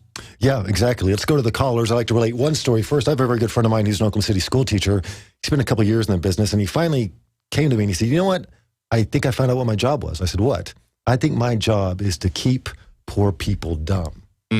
Because he's not allowed to teach these inner city kids. Not allowed at all. And I think you're onto it. That's pretty much what it is, to keep the status quo as it is and to effectuate control of the whole society. That is the purpose of public education, and he is learning the hard way. Yeah, and a lot of teachers get blamed. And, I mean, just like the teacher we saw, from what I understand, that was the actual teacher, not some substitute teacher, was the It would be able to tell. I was told. Yeah. So, yeah, I mean, it seemed like a substitute teacher. You know, they come in, okay, I'm teaching math today, I'm teaching science. Here's a packet. Whatever. I'm going to be on my laptop. Yeah, that's pretty much what it is. But the teachers take a lot of heat for this, but a lot of people don't know that the teachers can't really actively engage. I mean, she didn't seem too engaged herself, but let's say if it was a teacher who was interested in the materials and in the students' well-being, they can't actively engage them on that level to really boost up the children. No, you're going to be rapidly frustrated if you're an earnest teacher like my friend. He joined out of good instincts to teach his community, to raise the next generation, and he's totally frustrated in his efforts, and he's come to the conclusion that his job is to stratify society, and he's waking up. Anyways, we have a number of callers. I don't want to leave them out. We'll take, Jakari and I, we're going to take your calls and talk about what you want to talk about. We have Jamie from Tennessee going to discuss 3D guns. Welcome, Jamie, to the Alex Jones Show. You'd like to talk about 3D guns? Yeah, that's correct. I also want to comment real quick on Jakari's statement about No Child Left Behind. I'm 23 years old and I have a 5-year-old son. I'm about $60,000 in debt because I've kept him in school since he was 3 months old. In the local college here, they have a child division there. Back to the No Child Left Behind part. I'm sorry, I was jumping out of the way there. When I was raped and molested for more than 10 years of my life and moved throughout foster home to residential facility to group home. During this No Child Left Behind period, when the law was put into place, I was actually in school. What this did for someone like me or anyone else who's been abused throughout their past, they pretty much put you in what's called a behavior modification class. If you've had any sort of traumatizing events, they put you in what's called a behavior modification. It's actually called behavior modification? Behavior modification. Wow, at least they're not being shy about it. Mm-hmm. They seclude you completely from the school. And this is just an example. This is my example. This is actually what happened to me. While I was in this foster care agency, I went to another county and left the jurisdiction of the county which the behavior modification was housed in. When I went to this other county for foster care, they put me in a normal school and a normal facility. Did they keep you drugged up on big pharma psychotropic drugs? Oh, yeah. Absolutely. Psychotropic drugs, Seroquel, Trazodone, lithium, Adderall. What you'll find often is that these CPS agencies are actually farming out these children, selling them as lab monkeys, basically, to big pharma, testing drugs on them, testing the long-term results of heavy exposure to big pharma. So that is what they're doing, literally selling these children. Absolutely. And during my 4 years in this, I'm sorry, let me go back. While I was in the school with normal kids, I did absolutely fine. I had no altercations whatsoever. I actually excelled in school. When I went back to the jurisdiction and completed my foster care program, in the amount of time, the minimum amount of time that you could complete it in, I went back and showed them the progress that I had made, and they said, "No, that's too bad. You didn't do it in our county under our eyes. It doesn't count." Mm-hmm. I said, "Okay." So I spent 3 more years in this behavior modification class. It has 8th grade books. Whether you're 12th grade or 8th grade, you study the same books every single year. Wow. So really, the child is completely left behind, and they act like you're not left behind. And even the kids who do act out in school now me, for instance, you give a 14-year-old kid 300 milligrams of Seroquel in the morning, and then 300 milligrams at lunch. By the time I even get on the bus, I'm nodding out so hard that it's like a morphine drip. I can't stay awake. So I get to school, lay down my head, and then I'm disobeying direct orders. And they call the police on you. Well, it's a self-fulfilling prophecy. They feed you full of drugs. This leads to unproductive behavior, which you're then penalized for, which leads to more drugs. This is the whole system. It's self-feeding. Yeah, and I'm only a few years older than the caller, but I saw many kids on drugs when I was in school. I'm not necessarily saying they got them, because of the school, but, behavior problems at home or whatever the case may be, and they come in, they're doped up, and like I said, they have trouble paying attention, they're acting out in class. Even the kids who may have not had such a adverse reaction to the medication, they kind of have this placebo effect. They think if I take this drug, or if I don't take this drug, I'm just going to act wild. So they just come in and just act wild. I was talking to some young people, some friends of mine, and they were relating the fact that street drugs are really no longer even used in high schools. I guess not really. It's all pharma. It's all pharma. A few years older than the caller, but maybe some marijuana. But other than that, most of it was. It's all it's all big pharma drugs they steal from their parents or they sell. I was shocked, surprised. I mean, and that's what they want. They want everyone hooked on pharma from a young age because these are behavior modification drugs. Well, if they're behavior modification drugs, they can modify your behavior to a desired end. Exactly. Now, you did have a question about the. I'd like to say real quick. Oh, go ahead. Jakari, I just want to let you know that about 3 months ago I was listening to InfoWars, and I'm not too sure where I had heard about it yet. Was Alex ever on a radio show called Coast to Coast AM? Yes. He's been on there several times. Mm-hmm. Okay. So I started to wake up in 2011 and pretty much fell back asleep with Fitzer and Purdue University cramming their medication down my throat. I woke up about 3 months ago to you, Jakari, and I just want to say I appreciate everything you guys are doing and all the info warriors out there that are getting the info out and just doing their part to wake this up. Definitely appreciate that, sir. Thank you so much, Jakari. And I just have one question, and I'll take my answer off the air to get the next caller in line. What do you all think? I saw the statement on InfoWars that Obama gave the stand-down order in Benghazi. Do you all think that this is, he's already, in my opinion, a tyrant traitor. And has been, and I don't believe he was ever eligible to be the president of the United States.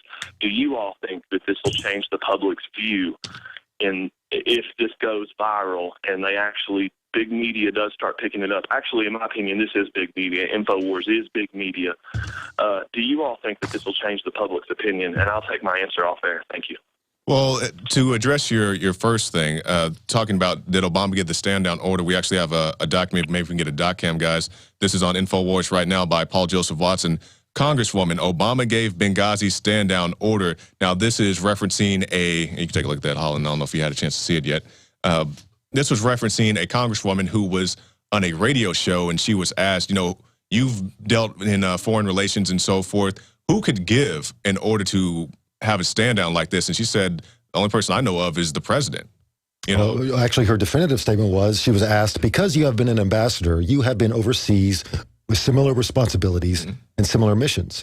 Who gives such an order to stand down? Where does that come from? The answer from the former ambassador, the president of the United States. Yes. So that's pretty black and white, and the White House is not denying this. They're just not answering the question. So that leads us to believe that Obama was directly involved in issuing that stand-down order, which led to the deaths of 4 Americans. Yeah, and I don't think this is just a incompetence deal. I mean, people knew about it. They let it happen. That some people may have been actively engaged in things such as stand downs. As far as the caller's other point, will this help wake up the American people? Maybe. The thing I've found... The people are going to wake up themselves. Yes. The thing I've found to be most effective, because we get a lot of calls, how do I wake up my cousin or my aunt or my dad or whoever, is I tell people, tell your friend or whoever to set their own line. When it hits this bad, I'll come back and tell you, and don't make an excuse for it. This is what you said. When it gets this bad, you'll wake up, you'll write your congressman, you'll call out Obama or whatever the case may be. Yeah, just write down something ludicrous that you don't think will ever happen and give it about 3 months and it will. Yeah. And then come to me and let's talk. Yeah. Exactly.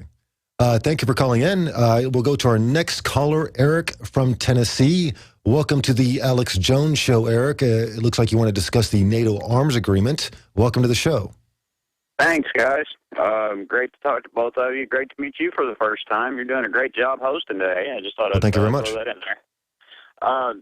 The NATO small arms agreement, the printing of the gun, that just blows my mind. I mean, the fact that they can throw that in there. Well, they view it as a threat, obviously, because now that the ability to disseminate that information to print a gun anywhere you like is out there, now they're shutting it down because it is a direct assault on the long-term plan to affect the market for guns. Exactly. And even more than that, when we had Cody Wilson, I'll let you finish, caller, but I just want to throw this point out there. We had Cody Wilson on the show last night, and he said this isn't just an attack on guns. This is an attack on information, because this information goes onto the internet and they're trying to censor this internet site. So it's beyond guns. It's just something that they think they can target safely, or, safely to an extent, because you'll have the soccer moms and other people. I don't want people with printable guns. So that's how they start. And then it's going to be the next thing, then the next thing. Then they don't want you making whatever in your house. But go ahead and make your point, caller.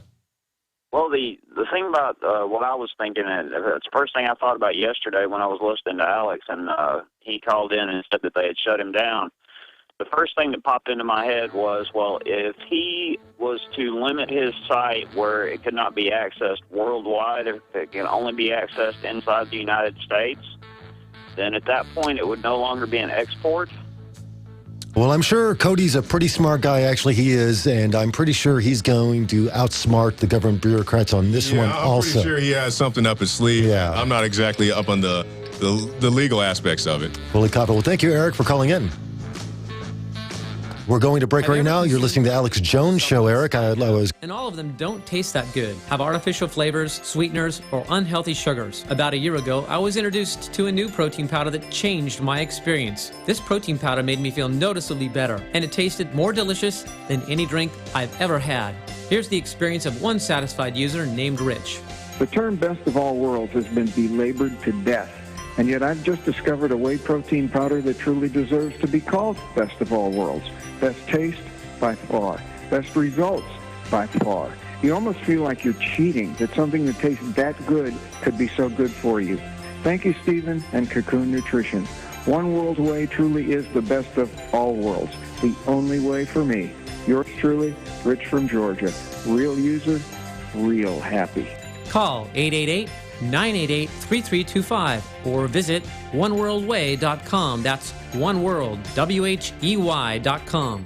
We travel so much, and having a fake TV, well, it gives added peace of mind. Burglars look for houses that appear to be easy targets. But fake TV can fool even professional burglars into thinking someone is home watching television. As a recent widow living alone, it gives me great peace of mind to set my fake TV near a window and know that passing motorists and pedestrians will think someone is home watching TV when I'm actually away from home. Fake TV easily plugs into any outlet, just like a light on a timer. And they're so easy to use. You just plug them in and they're ready to go. Plus, they're so affordable that we have one upstairs and downstairs. Fake TV is only $29.95 with free shipping. Order your fake TV by calling 877-5-FAKE-TV or go to faketv.com. That's 877-532-5388 or faketv.com. Fake TV, the burglar deterrent. Hello, I'm Alex Jones. Myself, my family, the Infowars.com team want to relay to you and your families that we are intensifying our efforts against the globalist on every front. Infowars.com is leading the fight against the technocrats. But we can't do that without your help. By getting the films, bumper stickers, and t-shirts at Infowars.com, you will wake up people in your area and support our operation as we move to the next level. We need your help to spread the word like never before. They wish to hide themselves during this tectonic battle between the forces of freedom and darkness. You are the response to the globalist technocrats and their program of global eugenics, dehumanization, and ultimate extermination. The war is here. It's an info war. The spirit of 1776 versus the mindset of 1984. The Genesis Communications Radio Network proudly presents The Alex Jones Show, because there's a war on for your mind.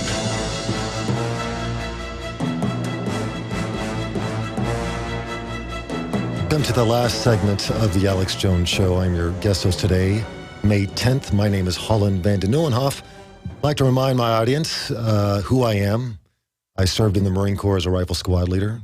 I continue to serve my country in exposing the truth. I was a writer and producer for a documentary called A Noble Lie, Oklahoma City, 1995, which is available at the InfoWars store. I highly recommend you pick that up. I've been told more than once that it has been proven a valuable wake-up tool to the so-called uninitiated to this evidence, or those who have been resistant to this information. And like I said, very well done. I want to tell you this story. I know we have callers, and I'll try to be brief.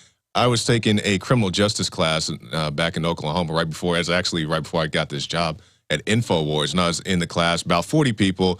Some of these people going for, advanced degrees and so on. And I engaged the professor, and I asked him about the Oklahoma City bombing. And we started talking about not just Timothy McVeigh, but the other people out at LOM City.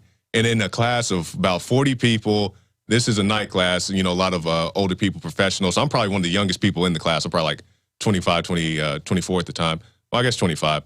And he says, concerning LOM City, he said, I think you and I are the only people in this room who know what you're talking about. In a room full of criminal justice majors. Because even people in Oklahoma don't know about this information I'm finding out. Yeah, LOM City, of course, was a neo-Nazi compound in eastern Oklahoma, which, by the way, was a federal honey trap. The founder and leader was making $400 a month. We have the paperwork, $400 a month, as an informant while he's running one of the largest neo-Nazi communities in the country. What does that tell you? That so-called movement is largely funded by the federal government, who invents these bogeymen to justify their existence.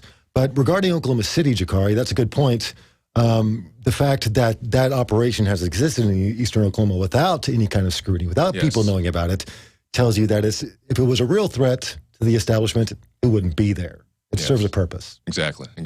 And to find out more about that, please check out A Noble Lie. It's available in the info store, and that supports our efforts and the efforts here of all the crew and staff at the operation supporting the Alex Jones Show. I'm really impressed with their professionalism, with their capabilities, with the vast expanse of their presence here, and it's all possible by your support and you spreading the word. So let's get to our callers before we leave. Mm-hmm. We have Adrian from California. Adrian, welcome to the Alex Jones Show. What would you like to talk about? Hi, this is Adrian Lamelli. I'm a first-time caller. Excellent. And I just wanted to say thank you to everyone pushing the cause and everyone's effort for bringing down the criminal organization that we call the United States government. And along with all the great points today that everybody's taken in, I want this point kind of out there for people to just think about and indulge in. Just an example of mainstream media madness, I guess. They are a lot of things I've seen with the attacks on Alex Jones and InfoWars on the Rachel Maddow show. Oh yeah, they're attacking him in the mainstream, and that's good because they can't ignore this operation. Like every day we're flipping through the mainstream channels, and they're talking about Drudge, they're talking about Alex, or even Dan Badandi sometimes. But at least people are getting our attention. But please go ahead, sir. Totally. I've noticed a big change in people as soon as Alex was on Piers Morgan and all that. It just, like people say, at first they deny you even existing, and then they call you crazy, and they're just really nervous, and they are shutting down in a lot of ways of their thinking, I guess. We're seeing it played out. It's history, rhymes as well as repeats. Anything else, Adrian? Yeah, I just wanted to say that I've seen the attempts of the mainstream media to push the libertarian movement strictly on like the conservative side, which I agree is an arm of that, but I kind of feel like they're pushing InfoWars and Alex Jones to the right wing. Oh, they're trying to pigeonhole. About out of time. InfoWars Nightly News tonight, 7 p.m. Thank you for listening to GCN. Visit GCNlive.com today. Cal Ben Soap Company can save you thousands of dollars.